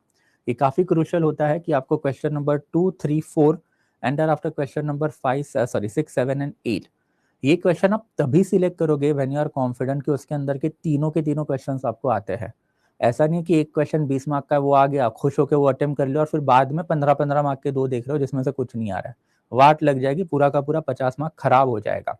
तो don't do that, पहले तीनों question ठीक से पढ़ने, and you have to decide कि whether I am going to attempt this particular question और not. अगर you are confident in a particular question कि आपको तीनों के तीनों आते हैं तो ही उसको अटेम्प्ट करना है। अगर नहीं आते तो सैल्वेज मोड पे जाओगे, फिर वहां पे आपको देखना पड़ेगा कि भाई 2 आ रहे, एक नहीं आ रहा है, उसको प्रेफरेंस होगा रैदर देन एक बहुत अच्छा है, 2 बिल्कुल भी नहीं आ रहा है। इन दैट कैपेसिटी वो क्वेश्चन पूरा का पूरा बर्बाद ही है। अगर 2 क्वेश्चन भी अगर आपको 100 आ रहे हैं तो वो अटेम्प्ट करो, वो ज्यादा बेटर होता है। तो ये वाला एस्पेक्ट हमेशा से ध्यान में रखना है, ये वाला एस्पेक्ट भी हमेशा से ध्यान में रखना है। एंड देयर आफ्टर अभी जैसे हमने बोला कि एंशिएंट एंड मीडिएवल जो है, ये एंशिएंट मीडिएवल में से एक सेक्शन आपको चूज करना पड़ेगा, because you can't put yourself into that position. जो मैंने लिटरली देखा है कि बच्चे अपने आप को डाल देते हैं कि मैं सब कुछ कर लूँ। भाई आप ब्रह्मा विष्णु महेश नहीं हो, ना ही आप स्वामी विवेकानंद हो, और ना ही आप अल्बर्ट आइंस्टाइन हो, आप एक ऑर्डिनरी एवरेज कैंडिडेट हो। तो लिमिटेशन समझो। सब कुछ करने जाओगे देन फिर बेसिकली खुद की मौत को दावत दे रहे हो आप 2 साल 3 साल आपके प्रिपरेशन के वेस्ट करोगे एंड देयर आफ्टर ये स्ट्रेटेजी पे आओगे। आज नहीं तो कल आना ही है आपको ये स्ट्रेटेजी पे, बिकॉज इसके अलावा ऑप्शनल हैंडल ही नहीं हो पाएगा। हर एक ऑप्शनल के अपने कुछ ट्रिक्स होते हैं, वैसे ही हिस्ट्री ऑप्शनल का सबसे क्रूशल ट्रिक है कि जो 2 साल आप प्रिपेयर करने वाले हो वो 2 साल में एक तो एंशियंट या फिर मिडिएवल एक ही पर्टिकुलर सेक्शन के ऊपर जो है बेसिकली आपको मैक्सिमम फोकस जो करना है, ताकि वो पर्टिकुलर सेक्शन में से आप 150 marks worth of the question मतलब 3 क्वेश्चन अटेम्प्ट करोगे। रिमेनिंग 2 क्वेश्चन फिर जो 100 वाला सेक्शन है उसमें आपको अटेम्प्ट करना है।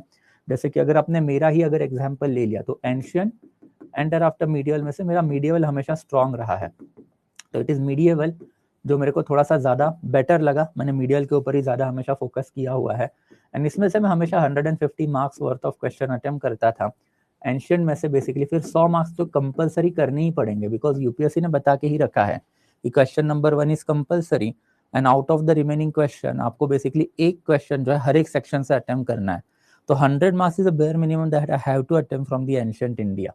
तो मेरा इक्वेशन हमेशा वही होता है ताकि भाई ये 150 में से मैं समवेयर अराउंड 110 मार्क्स जो है लेके आऊँ एंड देयर आफ्टर ये 100 में से बेसिकली रफली अराउंड 40 मार्क्स से लेके आऊँ। क्यूमुलेटिवली मुझे जाना है यहाँ पे 150 मार्क्स में। तो अगर मुझे 150 मार्क्स पेपर 1 में आ रहे हैं तो वैसे मुझे 150 मार्क्स जो पेपर 2 में भी लाने हैं and that is your equation of scoring 300 plus in the optional paper. तो ये सबसे पहला बेसिक थिंग होता है जो आपको याद रखना ही रखना है, जो अभी हम लोगों ने डिस्कस किया। एंड देयर आफ्टर इसमें जो कुछ इंपॉर्टेंट चीजें होती है कि इंपॉर्टेंट मतलब सबसे पहले तो मैपिंग को मिस नहीं करना है। बहुत जगह पे मैंने ये भी देखा है कि बच्चों को लगता है कि भाई सर मेरे को बस ये मैप ड्रॉ करना आना चाहिए एंड अगर मैंने ये मैप अगर ठीक से ड्रॉ कर लिया तो मेरे को मार्क्स आ जाए। भाई ये मैप नहीं ड्रॉ करने रहते आपको, तो मैप कैसे ड्रॉ करने उसके ऊपर तो कोई सेंस ही नहीं है। जैसे कि मेरे को बेसिकली 2018 में 304 मार्क्स है स्कोर्ड। मैंने ना एक डायग्राम बनाई पेपर में, ना बेसिकली मैंने कोई मैप पेपर में बनाया। मेरा पूरा का पूरा पेपर मैंने कंटेंट पे ही खेला था कि मैक्सिमम पॉसिबल कंटेंट जो वो थ्रो इन करो पेपर में ताकि मार्क्स ही कट आउट ना हो। तो ये डायग्राम बनाने आए ना आए it does not matter. Mapping का जो एस्पेक्ट जो होता है वो क्वेश्चन नंबर 1 में होता है, जो अभी हमने देखा कि they will give you a site, they will give you a dot कि भाई ये साइट जो ये वाला डॉट है, अब आइडेंटिफाई करो भाई कौन सी साइट है एंड आफ्टर उसके ऊपर 3-4 पॉइंट लिखो जो आपको पता है। तो मैपिंग को मिस नहीं करना आपको। इसके ऊपर हम लोग डेडिकेटेड 4 सेक्शन जो है मैपिंग के लेंगे जब हमारा एंशिएंट खत्म होगा, बिकॉज एंशिएंट में से मैप आते हैं। आपने देखा कि क्वेश्चन नंबर 1 में ही सिर्फ मैप पूछे हुए हैं और सारे के सारे जो मैपिंग के साइट है वो एंशिएंट में से ही आते हैं। तो unless and until we are doing entire ancient India वो मैप के ऊपर हम जा ही नहीं सकते। एंड मैपिंग ट्रस्ट में हार्डली 15-20 दिन का खेल होता है, उससे ज्यादा तो मैपिंग को डेडिकेट भी आपको नहीं करने पड़ते हैं। तो बस ये वाली चीज आपको याद रखनी है कि एक 4 session I am going to take जब हमारा एंशिएंट खत्म होगा तब। कुछ रिकरेंट थीम्स होती है, ये पेपर 1 में भी होती है, पेपर 2 में भी होती है। ये रिकरेंट थीम्स कौन सी होती है जो मैं आपको बेसिकली बताऊंगा। अगर अभी आपको समझना है कि भाई रिकरेंट थीम्स सर कौन सी होती है अभी बताओ, तो इसके ऊपर बेसिकली मैंने एक सेशन जो है ये जून के फर्स्ट वीक में इस बार के मेंस के बच्चों के लिए लेकर रखा था, that is history optional horizon.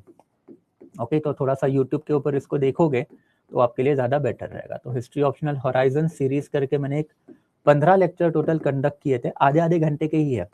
तो जब जब बेसिकली आप सैटरडे संडे मोस्ट प्रॉब्ली इस वीक में भी मैं ऑफ दूंगा तो एक बार ये देख लेना ताकि आपके रिकरेंट थीम जो है वो कैसी होती है ये थोड़ा सा आपको पता चलेगा।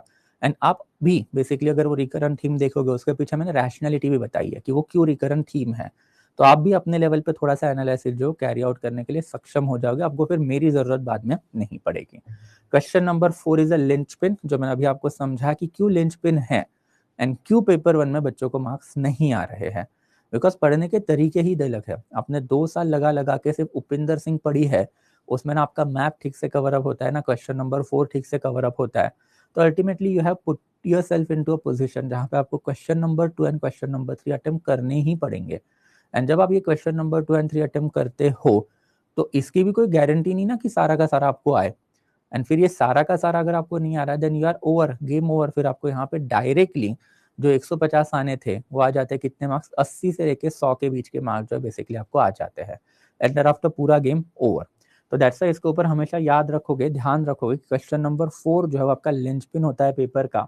अगर आप एनालिटिकल बंदे हो, एनालिसिस आपका ज्यादा अच्छा है, वो तो आपके सेल्फ स्ट्रेंथ के ऊपर डिपेंड होता है। ये मैं नहीं बता पाऊंगा। अगर आप मेरे पूछोगे मेरे बला से तो मैं हमेशा मीडियल ही सजेस्ट करता हूँ, बिकॉज मुझे ज्यादा अच्छा लगता है, मेरा इंटरेस्ट था, मैंने रट लिया था, मुझे रटने में मजा आता है। बट अगर आपका एनालिटिकल ज्यादा अच्छा है then go for the ancient India. Medieval ज्यादा अच्छा है तो गो फॉर द मीडिएवल, मतलब फैक्चुअल ज्यादा अच्छा है तो go for the medieval India. इसका फायदा मुझे एक इनडायरेक्टली वही हुआ था कि क्वेश्चन नंबर 4 जो है वो मैं हमेशा से हैंडल करने के लायक होता ही होता था। तो मेरे साथ वही एक बेसिकली हमेशा अच्छी चीज हुई कि मैंने मीडियल इंडिया इतना ज्यादा लेवल पे अच्छा करके रखा था कि वहां से मेरे बेसिकली जो मेरे को 3 क्वेश्चन जो अटेम्प्ट करने हो तो मैं कर ही देता था। एंड देयर आफ्टर एक क्वेश्चन जो यहाँ से मुझे अटेम्प्ट करना है एंशिएंट से, वो हमेशा मेरा क्वेश्चन नंबर 4 ही होता था, बिकॉज वो था भी अर्ली मिडियल इंडिया से और वो मेरा स्ट्रॉन्ग पॉइंट है। तो लिटरली 2017 और 2018 के पेपर में मैंने एंशिएंट ज़्यादा किया भी नहीं था, तो भी मुझे 300 प्लस या फिर 300 के अराउंड मार्क्स आने का जो रीज़न है वो वही था कि क्वेश्चन नंबर 4 जो हमेशा से ही लिंचपिन था, जो मैंने एनालिसिस किया भी नहीं था टू बी ऑनेस्ट। मैं तो मीडिया वाली इतना रॉक सॉलिड करके गया था कि मैंने बेसिकली फिर क्वेश्चन नंबर 5 देयर आफ्टर 6 7 8 में से 2 क्वेश्चन एंड देयर आफ्टर 1 तो मुझे करना ही था, 1 के बाद डायरेक्टली क्वेश्चन नंबर 4 पे आके गाड़ी खत्म कर दो, because question number 4 ultimately early medial से ही तो आ रहा है। तो this is something for you and I hope it is quite clear कि क्वेश्चन नंबर पेपर नंबर 1 जो है what is that exactly the paper, ये पेपर आता कैसा है, ये पेपर में लिखना क्या है, वर्ड लिमिट क्या होते हैं, होती है या नहीं होती है, क्वेश्चन पेपर जो है वो बेसिकली कैसे दिखते हैं, इसमें क्वेश्चन किस टाइप के आते हैं, इसका एक जनरल पैटर्न कैसे होता है। एंड इसमें आपको दिखाई देगा कि 10 मार्क 15 मार्क और 20 मार्क बस इतने ही क्वेश्चन यूपीएससी में आते हैं। तो हर एक क्वेश्चन जो है अगर 20 मार्क वर्थ का ही है, अगर आपको 20 मार्क वर्थ कंटेंट ही लिखना है तो ultimately you need to decide while preparing कि आपको उसमें कितना ही इन डेप्थ जाना है। एंड फॉर इन डेप्थ जाने की भी कोई एक लिमिट होती है, वो लिमिट आपको सेल्फ लिमिट ही लगानी पड़ेगी, खुद से ही लगानी पड़ेगी, वरना otherwise I have told you कि स्काई इज अ लिमिट। करते ही जाओगे, it's a never ending process. And UPSC में यही गधा मजदूरी जो अल्टीमेटली आपको ले डूबेगी, because you need to have a smart work. कोई पीएचडी थोड़ी ना करनी है यार हम लोग को, एक एग्जाम है वो क्रैक करना है, एज बनना है। तो आयस बनने के ऊपर ज्यादा फोकस करो rather than gaining the knowledge. वो तो बाद में भी आप करते ही रहोगे जब आयस बनोगे तब। तो this is something that you need to understand. I hope it is quite clear, right. अब यहाँ तक अगर कोई डाउट रहेगा then you will let me know. Okay, तो यहाँ तक अगर कोई डाउट होगा तो बताओगे। ओके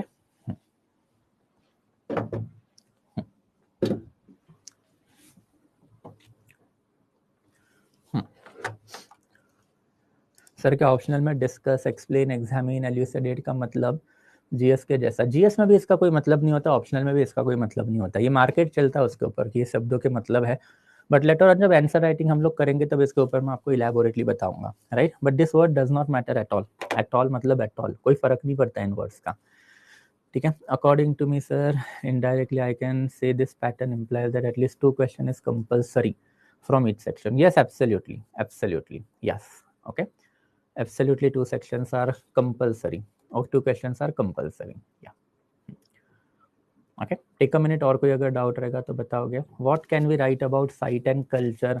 वो आप बेसिकली एंशिएंट करोगे तब आपको पता चलेगा ना, अभी थोड़ी ना यार आपको कुछ पता चलेगा। कल्चर होता क्या वो भी आपको पता नहीं अभी तक, तो आप कल्चर के बारे में क्या ही लिखोगे। Can you name me at least 5 to 6 different component of the culture? आप नहीं बता पाओगे तो क्यों ऐसे वाले सवाल पूछ रहे हो। मैं लेटर ऑन जब जाएंगे, मैंने आपको बताया कि 4 session we are going to take on this mapping, तो 4 सेशन में I am going to cover that thing for you. But उसके पहले एंशिएंट के ऊपर होल्ड आना जरूरी है, जब तक एंशिएंट के ऊपर होल्ड नहीं आता तब तक मैपिंग नहीं आने वाली आपको, ओके या हाँ। वर्ड लिमिट है ही नहीं तो डिसाइड क्या करना है आपको, राइट। वर्ड लिमिट कहाँ पर है बताओ मुझे, 30 वर्ड लिमिट और फिर बेसिकली क्वेश्चन नंबर 5 वाले जो वर्ड लिमिट है वही है, तो उसके अलावा तो वर्ड लिमिट है ही नहीं है, राइट। सर मार्केट रूमर है कि मॉडर्न एनालिटिकल पार्ट है ना, बोगस, राइट। सिंपल। मॉडर्न जो है बेसिकली फैक्चुअल ज़्यादा है as compared to analytical, got it. But factual में थोड़ा सा एनालिसिस हमेशा आता ही आता है, बट पहले मॉडर्न जो है बेसिकली उसमें फैक्ट आपको आने चाहिए। वो फैक्ट आने के पीछे का रीज़न वो है। एनालिसिस देखो कहाँ पे आप करोगे, जहाँ पे आपके पास ज़्यादा कंटेंट अवेलेबल नहीं है, वहाँ पे आपको थोड़ा सा एनालिटिकल जाना पड़ता है। बट वहाँ जो एरिया जहाँ पे आपके पास भर भर के कंटेंट अवेलेबल है, वहाँ पे आप अगर एनालिसिस हो गए तो फिर गड़बड़ होगी ही होगी।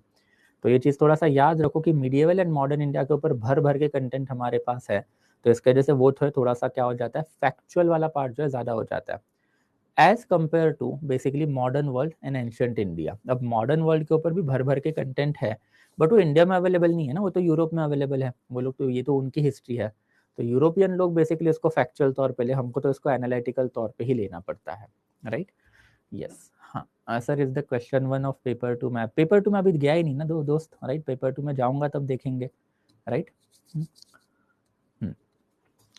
Sir history optional is anything to do with the current? नहीं, हिस्ट्री ऑप्शनल का करंट से कोई लेना देना नहीं होता है, ओके।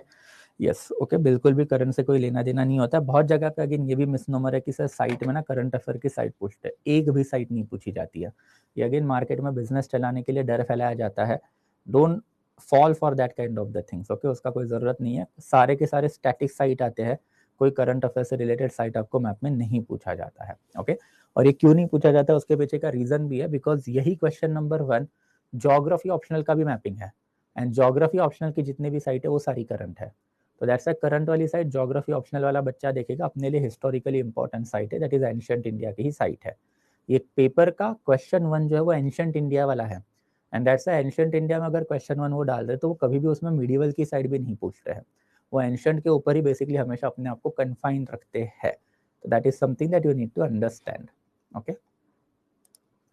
हाँ हाँ सर, ये जो वर्ड लिमिट क्वेश्चन की है उसमें कितने पेजेस लिखने होते हैं? ये पेजेस है, मुझे लगा आपको पता होगा, इसके लिए I did not tell it to you. But ये जो है बेसिकली आपको अगेन थोड़ा सा, ओके ठीक है, मतलब ये आई थॉट कि आपको पता रहेगा, आपने कभी देखा होगा, बट ठीक है, चलो I tell it to you. ये अगेन एक क्वेश्चन अगर देखोगे या फिर बेसिकली ये जो पेपर देखोगे उसमें बेसिकली एक वर्ड आपको दिखाई देगा। ये वर्ड जो है basically question cum answer booklet, ठीक है। तो basically question cum answer booklet जो आपका होता है कि answer must be written in a medium authorised on the admission certificate which must be stated clearly on the cover of this question cum answer booklet. तो जो question cum answer booklet क्या होता है, तो क्वेश्चन कम आंसर बुकलेट जो है basically आपको paper मिलेगा। ये बेसिकली बहुत बड़ा एक बेसिकली एक गट्ठा होता है। उसमें क्या होता है कि बेसिकली आपका एक क्वेश्चन छप के आता है, एंड क्वेश्चन के साथ साथ आपके पास पेज लिमिट होती है। तो से फॉर एग्जांपल आपके पास अभी क्वेश्चन पेपर 1 की अगर हम लोग बात कर रहे हैं, तो पेपर 1 जो बेसिकली उसका क्वेश्चन 1 जो है बेसिकली मैपिंग का है। तो क्वेश्चन 1 मैपिंग का, उसमें हमने देखा था कि 20 साइट है। तो say for example this is your page, ये सारे के सारे आपके पेजेस है, राइट। तो यहाँ पे बेसिकली आएगा आपका क्वेश्चन नंबर 1, एंड फिर वही वाले इंस्ट्रक्शन सारे छपे रहेंगे, और उसके बाद में फिर साइट नंबर ए आइडेंटिफाई करो, एंड देयर आफ्टर फिर लिखो, एंड देयर आफ्टर फिर साइट नंबर बी, वैसे फिर साइट नंबर सी यहाँ पे लिखी होगी, एंड देयर आफ्टर पेज के बीच में फिर यहाँ पे साइट नंबर डी। तो आपको देखना पड़ेगा कि भाई साइट नंबर ए जो है वो क्या है, आपने यहाँ पे आइडेंटिफाई करके लिख ली, and thereafter point 1 2 3 and 4 जो है बेसिकली लिख लिया।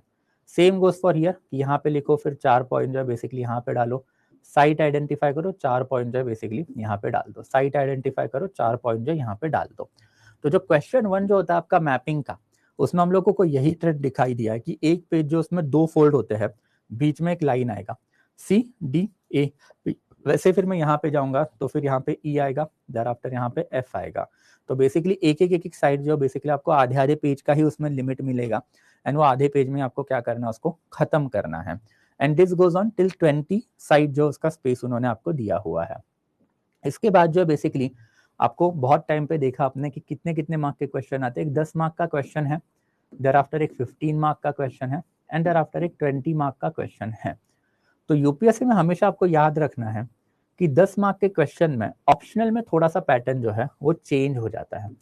ऑप्शनल में थोड़ा सा पैटर्न चेंज होता जाता है, इसका मतलब क्या है कि फॉर एग्जांपल 10 मार्क है, जैसे हमने देखा था कि क्वेश्चन 5 जो है वो 10 मार्क का है। तो क्वेश्चन 5 का क्वेश्चन नंबर 1 जो है या फिर सबसेक्शन 1 है वो यहाँ पे प्रिंटेड रहेगा, एंड फिर आपको यूपीएससी जो है बेसिकली 1.5 पेज ही देगा। यहाँ पे एक चीज आपको यही याद रखनी है कि अगर आप जीएस का देखोगे तो जीएस में 10 मार्कर के जो आंसर्स जो होते हैं उसके लिए 2 पेजेस होते हैं, मतलब ये पूरा पेज एंड देयर आफ्टर ये पूरा पेज। बट ऑप्शनल की जब आप बात करोगे तो ऑप्शनल में 1.5 ही पेजेस होते हैं। 1.5 ही पेजेस मतलब ये पूरा पेज और ये आधा पेज, दैट्स इट। फिर यहाँ पे फटाक से क्वेश्चन 2 जो है, क्वेश्चन नंबर 5 का जो सबसेट वो छपा होगा, फिर ये आधा पेज, ये पूरा पेज, फटाक से यहाँ पे क्वेश्चन नंबर 3 जो है वो छपा होगा, फिर उसके लिए ये पूरा पेज एंड देयर आफ्टर फिर ये वाला जो है बेसिकली आधा पेज जो आपको मिलेगा। फिर यहाँ पे क्वेश्चन नंबर 4 छपा होगा, जिसके लिए ये आधा एंड देयर आफ्टर ये पूरा एंड सो ऑन। तो अगर मैं 10 मार्कर की बात करूं तो इसमें मुझे बेसिकली 1.5 पेज ही मिलता है, और 1.5 पेज मतलब ये एक साइड एंड देयर आफ्टर ये आधी साइड, दैट्स इट। तो यही 1.5 पेज में मुझे कितने वर्ड्स लिखने हैं, 150 मार्क्स या फिर 150 वर्ड जो बेसिकली लिखने हैं। तो बेसिकली वर्ड लिमिट मैंने आपको पहले ही बोला था इतना एज सच मैटर नहीं करता, बिकॉज यार 1.5 पेज में आप कहाँ ही 150 से ज्यादा वर्ड लिख पाओगे, कभी ट्राई भी करो वो तो पॉसिबल भी नहीं होने वाला है। अगर आपका हैंड राइटिंग अच्छा है, अगर आपका basically paper clean and tidy है, तो अभी बेसिकली 150 वर्ड का जो लिमिट है वो बेसिकली ब्रीच नहीं किया जाता। एंड अगर चलो आपने कर भी लिया तो इट डज नॉट मैटर, ऐसा नहीं है कि 150 वर्ड है मतलब 150 में ही खत्म करना है। अप टू 200 वर्ड जो अगर आपने लिख भी दिया ना तो भी एज सच इतना कोई फर्क नहीं पड़ता है, it is absolutely fine. But problem क्या होगा फिर कि जैसे जैसे आप हर एक क्वेश्चन में वर्ड बढ़ाओगे तो अब आपका टाइम खराब कर रहे हो, अल्टीमेटली 3 घंटे में पेपर भी तो खत्म करना है। तो इसके वजह से बेसिकली वर्ड लिमिट को थोड़ा सा अधीयर करोगे तो वो ज्यादा बेटर रहेगा। बट वर्ड लिमिट को अधीयर करना मतलब वो बेवकूफ़ी नहीं करनी कि मैं टाइमर लगाऊंगा 7 मिनट का और 150 ही वर्ड लिखूंगा। 150 इज अ रेफरेंस पॉइंट जिसमें प्लस माइनस 30-40 जो इट इज एब्सोल्युटली फाइन, कोई फर्क इसमें नहीं पड़ता है। एंड सिंस यूपीएससी आजकल पेज लिमिट आपको देके रखा है, तो पेज लिमिट के बाद तो अल्टीमेटली आप ये 150 वर्ड का लिमिट जो ब्रीच नहीं करोगे, आपको आंसर खत्म करना है यहाँ पे थोड़ी ना जाके लिखोगे आंसर, पॉसिबल ही नहीं है। तो आपको कुछ भी करके आंसर यहाँ पे खत्म करना है, मतलब करना है, and that's a word limit जो फिर वो अधीयर हो ही जाती है। वैसे फिर जो 15 मार्क का जो पेपर जो होता है उसमें आपको बेसिकली 3 पेजेस जो आ ही जाते हैं। तो ये एक पेज है, देयर आफ्टर ये दूसरा पेज है, देयर आफ्टर ये तीसरा पेज है, एंड देयर आफ्टर फिर ये चौथा, ये पांचवा से for example, and thereafter ये 6 पेज बेसिकली आपके पास अवेलेबल है। जैसे हमने देखा था कि 15 मार्क के जो क्वेश्चन है, फॉर एग्जांपल 2 में एक ए है, एक बी है, एंड देयर आफ्टर एक सी है। ये सी 15 मार्क का है एंड बी 15 मार्क का है, राइट। तो बेसिकली यहाँ पे लिखा रहेगा कि क्वेश्चन 2 बी, फिर यहाँ पे वो क्वेश्चन छपा रहेगा एंड फिर आपको आंसर लिखने के लिए ये और ये पूरा पेज मिलेगा। फिर वैसे ही फिर यहाँ पे डायरेक्टली क्वेश्चन 2 सी लिखा रहता है, क्वेश्चन छपा रहेगा, फिर उसके बाद में ये पूरे 3 पेजेस जो आपको आंसर भरने के लिए दिए हुए रहते हैं। एंड वैसे ही फिर जब आप 20 मार्क्स की अगर बात करोगे तो 20 मार्क्स में आपको टोटल जो है बेसिकली 4 पेजेस जो है यूपीएससी पूरे के पूरे देगा। तो बेसिकली ऐसे टोटल 4 पेजेस जो है वो आएंगे। Okay,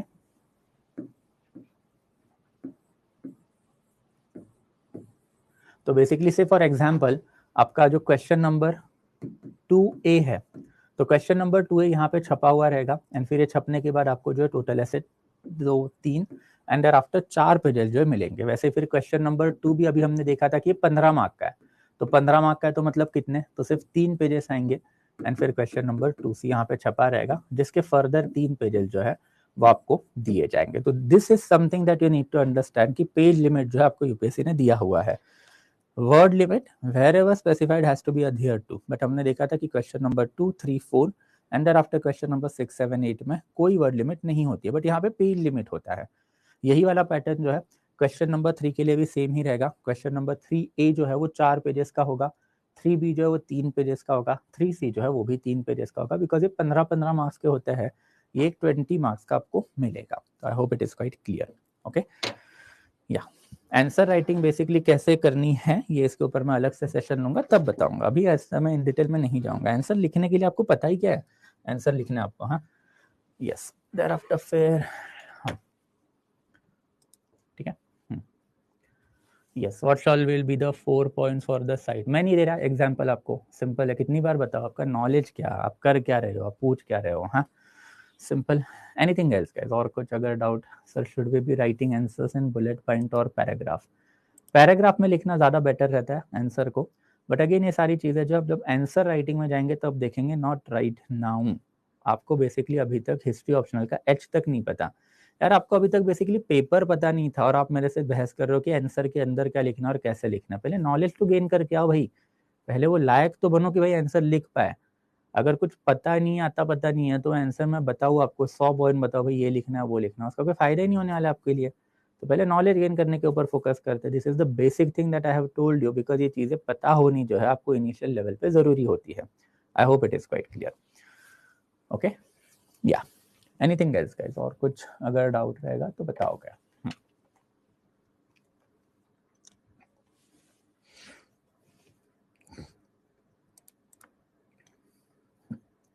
clear, everything is clear right? Anything else, take a minute, अगर और कोई डाउट रहेगा तो बताओगे।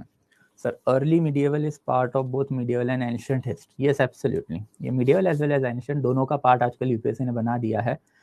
ये इसके ऊपर भी लेटर ऑन कल और परसों बात करनी है हम लोगों को कि एंशिएंट, मीडिएवल एंड मॉडर्न का डिस्टिंक्शन एग्जैक्टली क्यों है, एंड वो जो डिस्टिंक्शन यूपीएससी ने जो देके रखा है वो डिस्टिंक्शन रैशनल है या इरैशनल है, एंड आफ्टर यूपीएससी आजकल ये अर्ली मीडिएवल वाला जो पीरियड है उसको एंशिएंट में क्यों घुसा रही है, वो समझने के लिए आपको अगेन ये जो एज ओल्ड डिबेट है मार्क्सिस्ट हिस्टोरियोग्राफर वर्सेस नेशनलिस्ट हिस्टोरियोग्राफर, जो हमने कल एंड परसों के लेक्चर में इलैबोरेटली बात की, वही वाला डिबेट जो हम लोगों को एंशिएंट मीडिएवल का जब हम सेग्रीगेशन देखेंगे तभी करना है।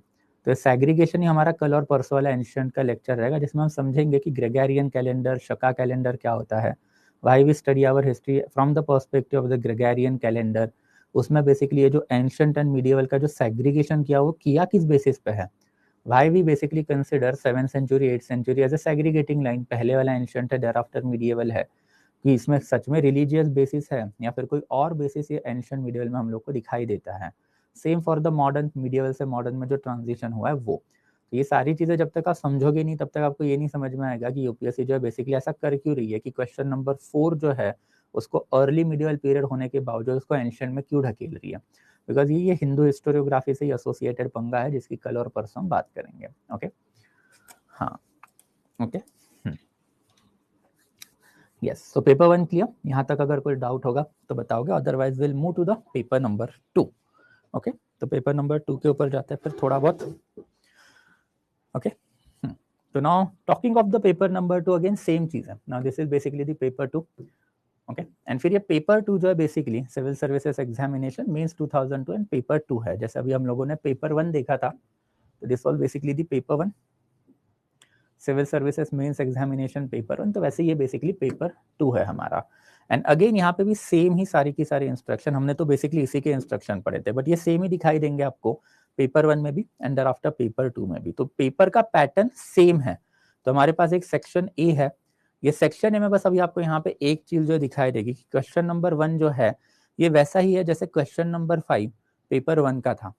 तो बेसिकली क्वेश्चन नंबर 1 जो यहाँ पे आपको 5 टोटल सबसेट दिखाई देंगे, एंड ये जो टोटल 5 सबसेट जो है वो 10 मार्क के लिए है। तो 5 सब क्वेश्चन, हर एक क्वेश्चन को 10 मार्क, टोटल 50 मार्क जो आपको दिखाई देंगे। तो यहाँ पे आपको section A, sorry question number 1, question number 2, question number 3, question number 4 and thereafter question number 5। बस यहाँ पे आपको एक चीज जो उसको थोड़ा सा ध्यान से देखना पड़ेगा कि हर एक क्वेश्चन जो है उसके ऊपर उन्होंने बेसिकली क्या रखा है, एपोस्ट्रोफी में दिया हुआ क्वेश्चन है। एपोस्ट्रोफी में दिया हुआ क्वेश्चन का मतलब क्या होता है कि ये पर्टिकुलर स्टेटमेंट जो हिस्टोरियोग्राफी से एसोसिएटेड है, कोई तो एक हिस्टोरियन है, ये हिस्टोरियन ने ये वाला जो स्टेटमेंट है देके रखा है। Now it is not at all basically expected out of you कि आपको हिस्टोरियन का नाम पता होना चाहिए कि कौन से हिस्टोरियन ने ये वाला स्टेटमेंट है बोल के रखा है। ये यूपीएससी कभी नहीं देखेगा। बस आपको एक क्वेश्चन जो है उसको ब्रेक डाउन करना आना चाहिए, वो स्टेटमेंट को ब्रेक डाउन करना आना चाहिए। तो यहाँ पे बेसिकली थोड़ा सा देखोगे आप, the battle of Plassey was a skirmish while battle of Buxar was a real war. और करना क्या है, हर एक क्वेश्चन को क्रिटिकली एग्जामिन करना है। तो ये वाला जो पर्टिकुलर क्वेश्चन है उसमें बस आपको यही पता होना चाहिए कि बैटल ऑफ प्लासी जो है वो स्कर्मिश अगर बताई है तो आपको डाटा पता होना चाहिए भाई कि बैटल ऑफ प्लासी में मीर जाफर एंड आफ्टर सिराजुद्दौला के कितने सोल्जर थे, ब्रिटिशर्स के कितने सोल्जर थे, बैटल फील्ड में कोई स्ट्रेटेजी इंप्लीमेंट हुई कि नहीं, एंड आफ्टर डेथ कितनी हुई दोनों साइड में। अगर इसमें बेसिकली आपको बहुत ही कम डाटा दिखाई देता है तो obviously it was a skirmish, and after battle of Plassey, sorry battle of Buxar was a real war. तो battle of Buxar was a real war मतलब फिर दोनों साइड में हैवी मिलिट्री प्रेजेंस भी दिखाई देना चाहिए, वॉर स्ट्रेटेजी भी दिखाई देनी चाहिए, एंड उसके बाद में फिर इलेबोरेट लेवल पे एक मास मर्डर, मास किलिंग भी आपको बैटल में दिखाई देनी चाहिए। उसके बिना वो वॉर का वॉर थोड़ी ना बोलोगे। स्कर्मिश मतलब छोटा मोटा गली का झगड़ा, जो स्कर्मिशेस होते हैं ना, दो गुट आते इधर से उधर, ऐसा वैसा, एक फाइट दूंगा, दो फाइट दूंगा, ये स्कर्मिश होती है। वॉर मतलब बेसिकली आपको हजारों से ज्यादा लोग वहां पे मरे हुए दिखाई देने चाहिए, उसके बिना आप उसको वॉर बोल ही नहीं सकते। एंड हुआ भी अल्टीमेटली वही कि बैटल ऑफ प्लासी में हार्डली 200 लोगों से भी कम मरे हुए थे, जबकि बैटल ऑफ बक्सर में डेथ रेशियो जो है 7,000 या 8,000 से ज्यादा का था।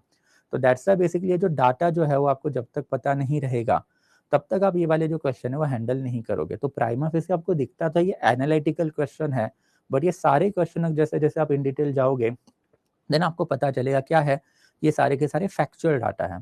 वैसे ही दूसरा पकड़ लेना, treaty of Amritsar was significant for its immediate as well as potential effect. तो आपको पता होना चाहिए कि ट्रीटी ऑफ अमृतसर जो Maharaja Ranjit Singh and British East India company के बीच में हुई, ये ट्रीटी जो उसके प्रोविजन क्या थे, एंड ये प्रोविजन के बेसिकली इमीडिएट इम्पैक्ट क्या पड़े एंड देयर आफ्टर पोटेंशियल मतलब लॉन्ग टर्म इम्पैक्ट जो है वो क्या पड़े। तो ऑब्वियसली ये पेपर जो है हमेशा क्या होता है, ज्यादा फैक्चुअल होता है। मॉडर्न इंडिया के से ज्यादा फैक्ट जो है वो आपको कहीं नहीं नजर आएंगे। And that's why modern India जो है मीडिएवल से ज्यादा बड़ा भी है, एंड बड़ा होने के साथ साथ बहुत ज्यादा फैक्चुअल भी है। बट फैक्चुअल के साथ साथ यहाँ पे आपको एनालिटिकल क्वेश्चंस तो आते ही है। जैसे क्वेश्चंस दिखते एनालिटिकल है, बट अगर आपको इनको डिकोड करना है, इनको लिखना है, तो आपको बेसिकली फैक्ट जो है उसके ऊपर थोड़ा सा ज्यादा एम्फोसिस देना पड़ेगा।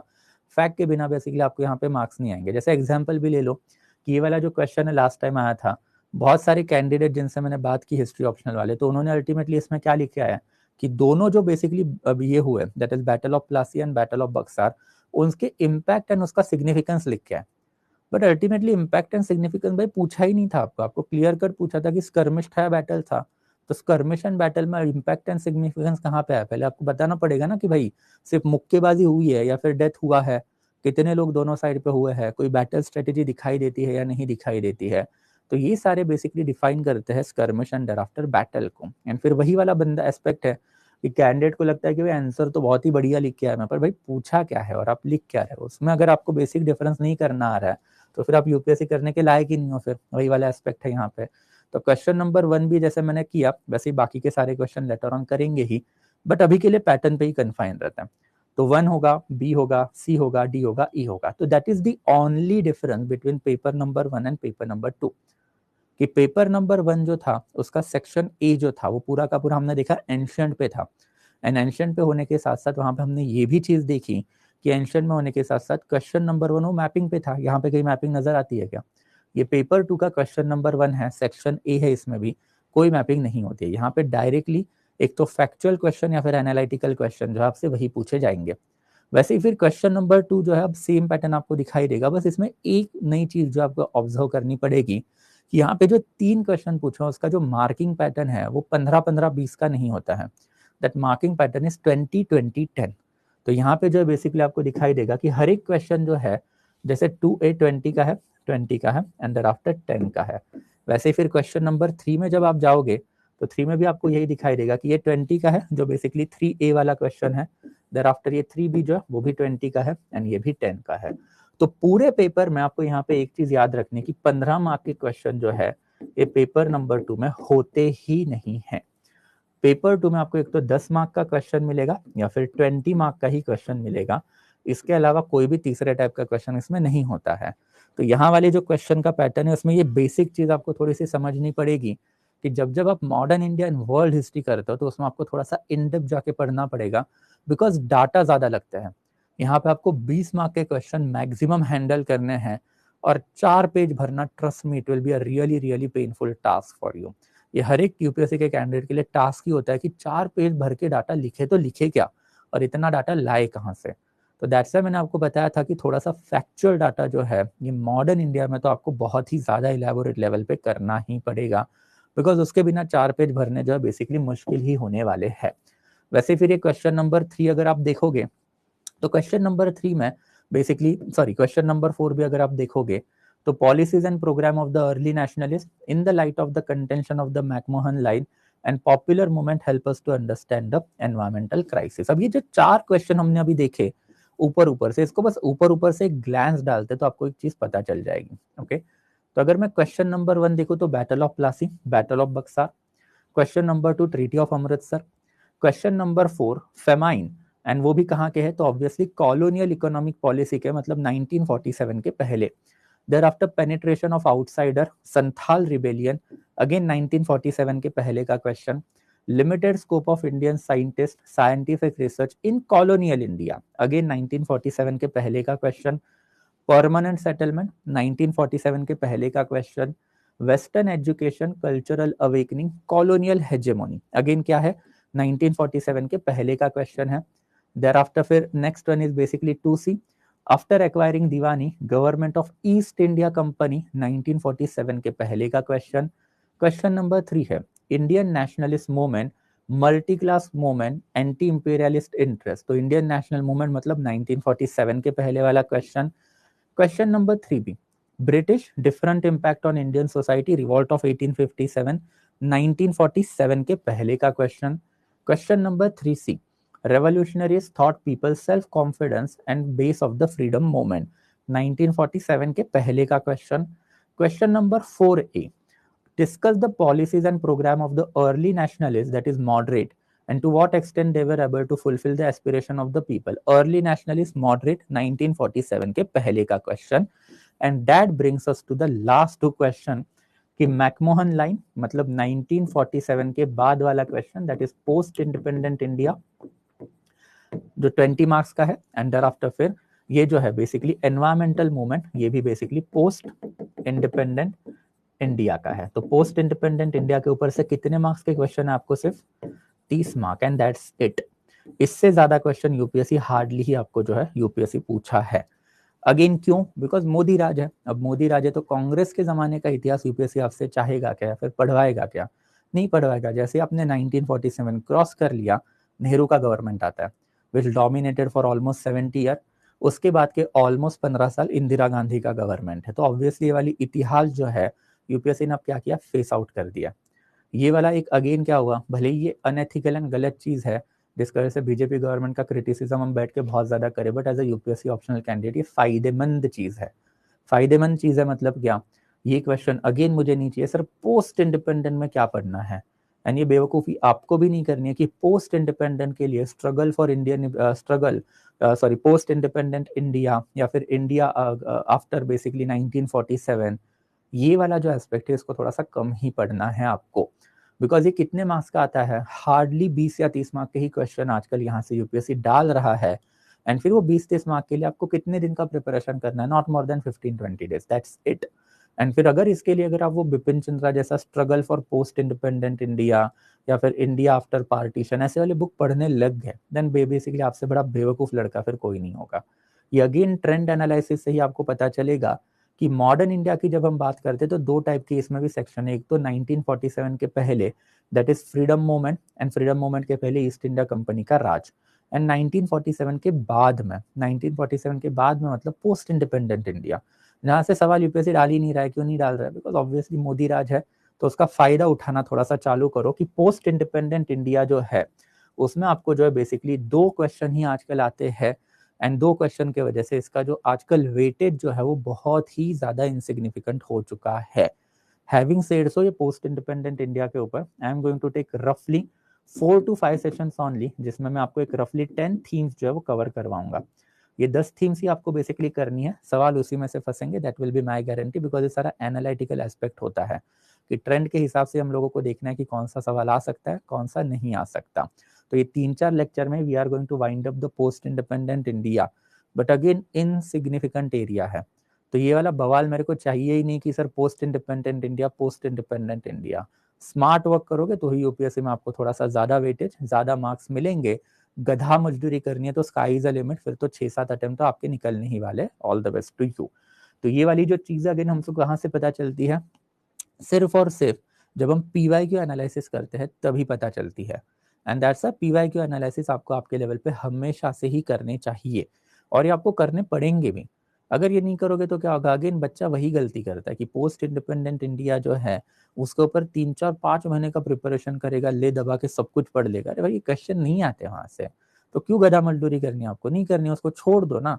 या फिर करना भी है तो पहले बाकी का पूरा 1947 तक का एरिया वो कंसोलिडेट करो, वहां से ज्यादा क्वेश्चन आ रहा है। जैसे अभी हमने देखा 1947 के बाद क्वेश्चन ही नहीं आ रहे और उसी के ऊपर आप 3-4 महीने वेस्ट करवा रहे हो प्रिपरेशन के, तो ये कोई स्मार्ट वर्क नहीं होता है।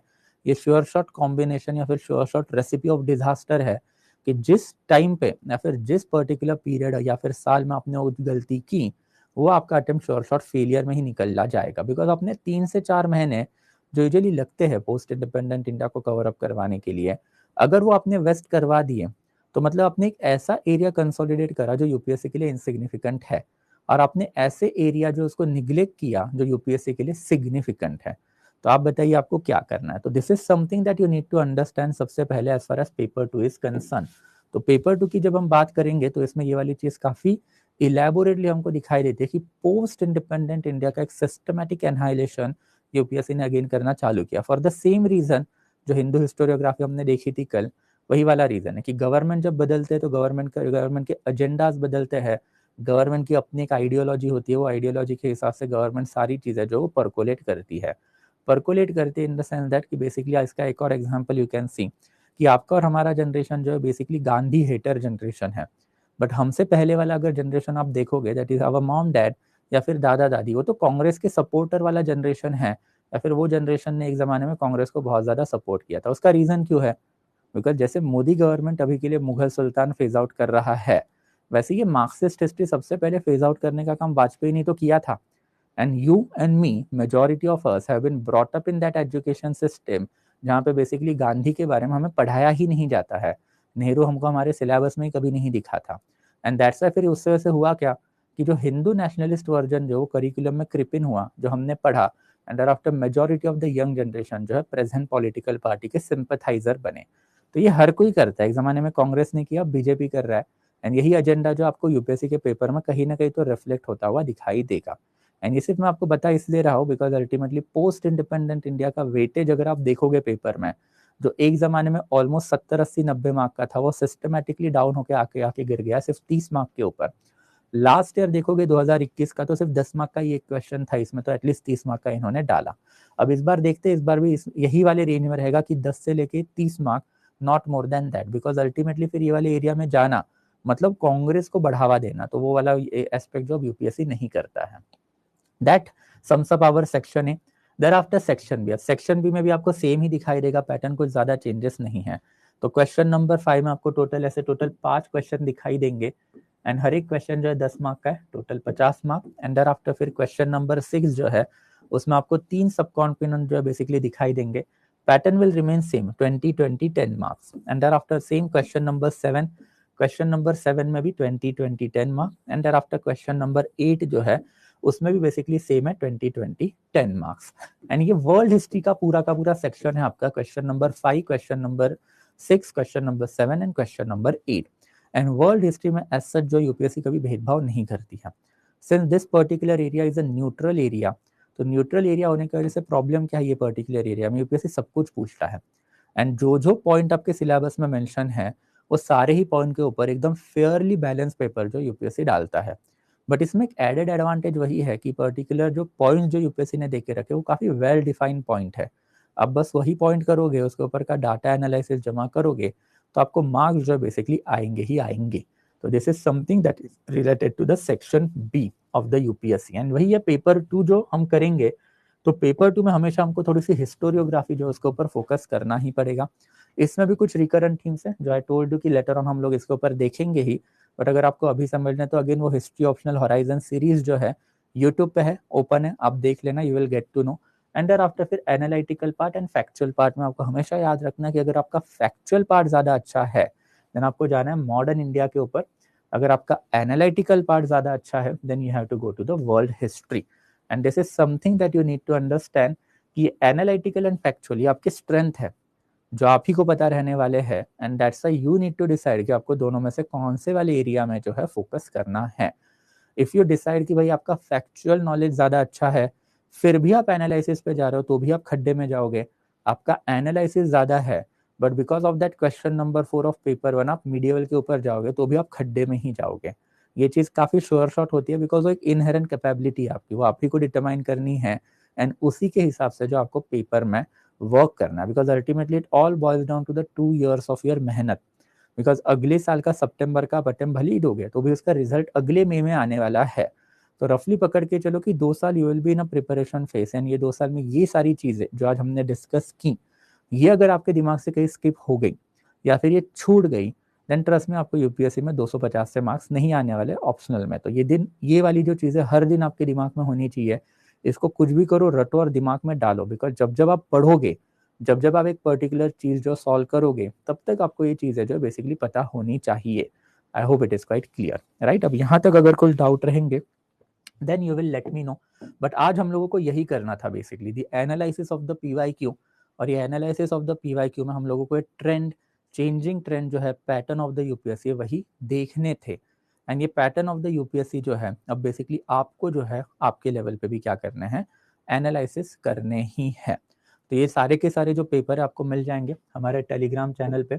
सो this is basically the Telegram channel, you might have subscribe to it by this period of the time. यहाँ पे मैंने एक मैसेज पिन करके रखा हुआ है, ये पिन मैसेज जो है उसके ऊपर क्लिक करोगे तो वहाँ पे आपको बहुत सारे हैशटैग दिखाई देंगे। वन ऑफ द हैशटैग जो है बेसिकली वो हिस्ट्री ऑप्शनल पेपर 1, एंड वैसे एक दूसरा ऑप्शनल हैशटैग आपको दिखाई देगा, that is history optional paper 2। अगर आप इसके ऊपर क्लिक करोगे तो यूपीएससी के सारे पेपर जो आपको बेसिकली वहाँ पे मिल जाएंगे, उसको डाउनलोड करो, पेपर पढ़ो। आंसर में क्या लिखना है इज नॉट इम्पॉर्टेंट, आंसर में क्या लिखना है वो लेटर ऑन देखा जाएगा। आंसर में क्या लिखना है ये आपको जिस दिन आप एग्जाम में बैठोगे ना तभी भी नहीं पता रहता है।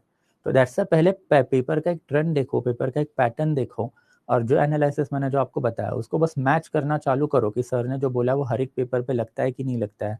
अगर नहीं लगता है तो कहाँ कहाँ पे हमको चेंजिंग ट्रेंड दिखाई देते हैं, and try to identify area of importance on your own also, area of negligence या फिर ग्रे एरिया जो होते हैं जो आपको नहीं करने ऑन योर ओन, ताकि जिसका एक फायदा जो आपको इलेबोरेटली यूपीएससी के ऑप्शनल में होगा ही होगा। I hope it is quite clear. अब यहाँ तक अगर कोई डाउट रहेगा तो बताओगे। So anything clear so far guys? Okay, yeah, okay, otherwise lecture is over. Those who want to move forward they can move forward. Okay, yeah, we'll meet again tomorrow we are going to move on to the most crucial orientation, that is the basics of the history optional। जैसे आज के time पे या फिर ये पिछले जो 4-5 session जो हमने लिए हुए उसमें मैंने बहुत सारी चीजें जो बोली जो आपको समझ में नहीं आएगी कि 7th century and 12th century, अब एग्जैक्टली टाइमलाइन क्या है 7th सेंचुरी 12th सेंचुरी का, ग्रेगरियन कैलेंडर हो सकता है, शका कैलेंडर हो सकता है, या फिर आपने AD-BC देखा होगा, ancient India, medial India, modern India. हमने बोल तो दिया कि भाई पर डिफरेंशिएशन क्या है तीनों का, और ये डिफरेंशिएशन किस बेसिस पे किया गया है।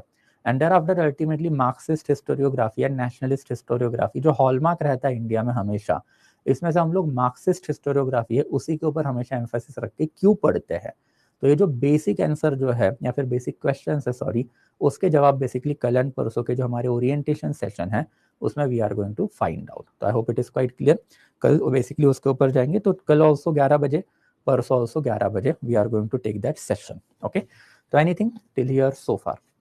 यूपीएससी इंडिपेंडेंट बॉडी है फिर भी गवर्नमेंट का इन्फ्लुएंस क्यों होता है? बिकॉज यूपीएससी जो है बेसिकली वहाँ पे अपॉइंटमेंट करने की जो पावर है वो गवर्नमेंट के पास होती है। एंड ऑफ लेट आपने एक चीज सुनी होगी कि पहले ये चीज नहीं होती थी इंडिया में, ये बेसिकली ये प्रेजेंट गवर्नमेंट ने एक नया पैंडोरास बॉक्स खोल के रखा। आपने कभी लैटरल एंट्री सुनी होगी?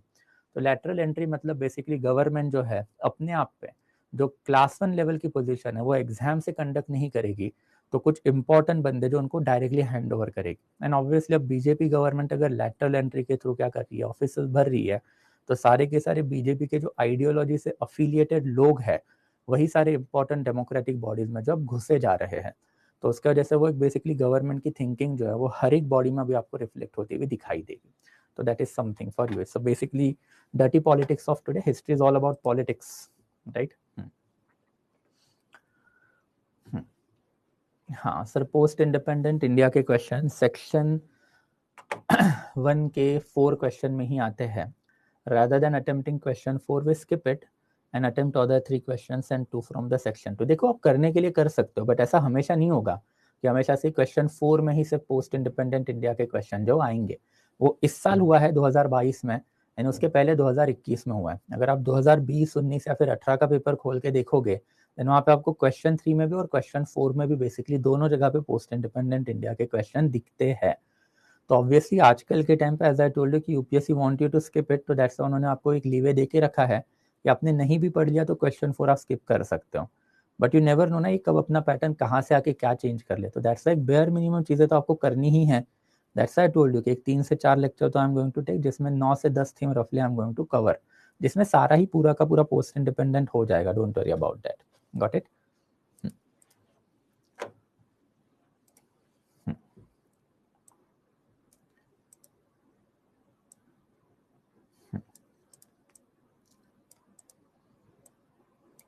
हाँ, when the class starts PDF, या क्लास जब चालू होगा तभी पीडीएफ अपलोड होगी ना, यस एब्सोल्युटली राइट। जीएस वाला पार्ट भी इसी में कवर अप हो जाएगा, don't worry about that. Yes, 2024 में अगर अपोजिशन जीत गया तो पैटर्न चेंज होगा, यस एब्सोल्युटली होगा, यस राइट। हिस्ट्री जीएस में भी पोस्ट इंडिपेंडेंस से कम क्वेश्चन, हिस्ट्री जीएस में तो आते ही नहीं है, कम कहाँ पे, हिस्ट्री जीएस में तो बेसिकली इन्होंने ज्यादातर फेस आउट ही कर दिया है पूरा का पूरा, राइट। ठीक है, या एनीथिंग एल्स गाइस, और कुछ अगर डाउट रहेगा तो let me know, anything till here so far? ठीक है, perfect, good, clear, everything is clear. वो तो सारे रीजन होते हैं ना, राइट रिजू। चलो, इन एनी केस फिर विल स्टॉप आज के लिए, ओके, इट्स ऑलमोस्ट 12:50 आल्सो ना, तो will meet again then guys tomorrow, again same time 11:10 के बीच में will be starting the session, and thereafter will go to the last, that is basics of the history optional. कल and most probably परसों दोनों दिन मुझे लगेंगे basics of history optional cover करने में, तो that will be the agenda tomorrow and day after tomorrow, okay. तो will meet again tomorrow 11 AM, okay, या simple, okay. No question from art and literature, art and literature से question आएंगे ना, क्यों नहीं आएंगे, एंशिएंट इंडिया में and medieval India में आते हैं आर्ट एंड लिटरेचर से, 2-3 क्वेश्चन तो अभी हम लोगों ने देख लिए, राइट। तो बेसिकली आते हैं ना, क्यों नहीं आते भाई, है ना। ठीक है, चलो, ओके, विल स्टॉप आज के लिए। फिर नहीं, मेन क्लास का timing 1 to 5, okay, main class का जो आपका टाइमिंग रहेगा वो 1 to 5 रहेगा, as I told you before also. ये सारी चीजें मैंने पहले लेक्चर में क्लियर आउट करी, ये ओरिएंटेशन ओवर एंड अबो ये आपके जो नॉर्मल लेक्चर्स या फिर जो एक्चुअल लेक्चर्स है उसमें रहते हैं। ये ओरिएंटेशन यूजुअली मैंने आपको पहले दिन भी बताया था कि 7 ओरिएंटेशन हमारे होते हैं। ये ओरिएंटेशन में आपको जो बेसिक चीजें हिस्ट्री ऑप्शनल की पता होनी चाहिए, विच विल हेल्प यू और it will remain as a guiding factor for you throughout your preparation. तो वही चीज़ हमको डिस्कस करनी है, अदरवाइज वही वाला पंगा है ना यार, हिस्ट्री ऑप्शनल में बच्चों को मार्क्स क्यों नहीं आते, why I have score 300+ marks, and ये वाली जो ब्रीड है 300+ वाली बहुत रेयरली आपको मार्केट में दिखाई देती है, because of that tendency.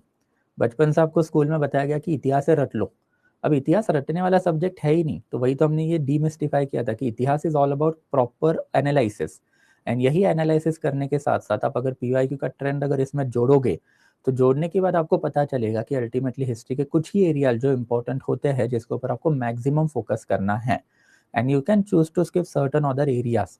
And apart from that एक अंडरलाइन कंट्रोवर्सी जो है वो आजकल इंडिया में चलती है कि ये मार्क्सिस्ट हिस्टोरियोग्राफर, हिंदू हिस्टोरियोग्राफर, तो कौन सा इतिहास सही है। और एज अ यूपीएससी कैंडिडेट आपको ये दोनों इतिहास पढ़ने हैं या फिर ये दोनों इतिहास में से कुछ कुछ ही पढ़ना है। तो यही सारे जो क्वेश्चन जो है मैंने आपको इनिशियल लेवल पे कवर अप करवा के दे दिया। अब इसका फायदा आपको कहाँ पे होगा, थ्रू आउट 2 years जब आप प्रिपरेशन करोगे, वो सेल्फ प्रिपरेशन हो सकता है, मेरे साथ हो सकता है, ये चीज़ें somewhere back of your mind रहेगी, which will help you in guiding to the actual scoring pattern of the UPSC की 300+ जहाँ से आप ला सकते हो। And the most crucial aspect is that कि जब आप इंटरव्यू में बैठे हुए हो तो ये सारा नॉलेज जो आपको इंटरव्यू में काम में आएगा ही आएगा, बिकॉज वहाँ पे you can expect this kind of the question, because ये सारे बेसिक हिस्ट्री वाले कंसेप्ट हैं।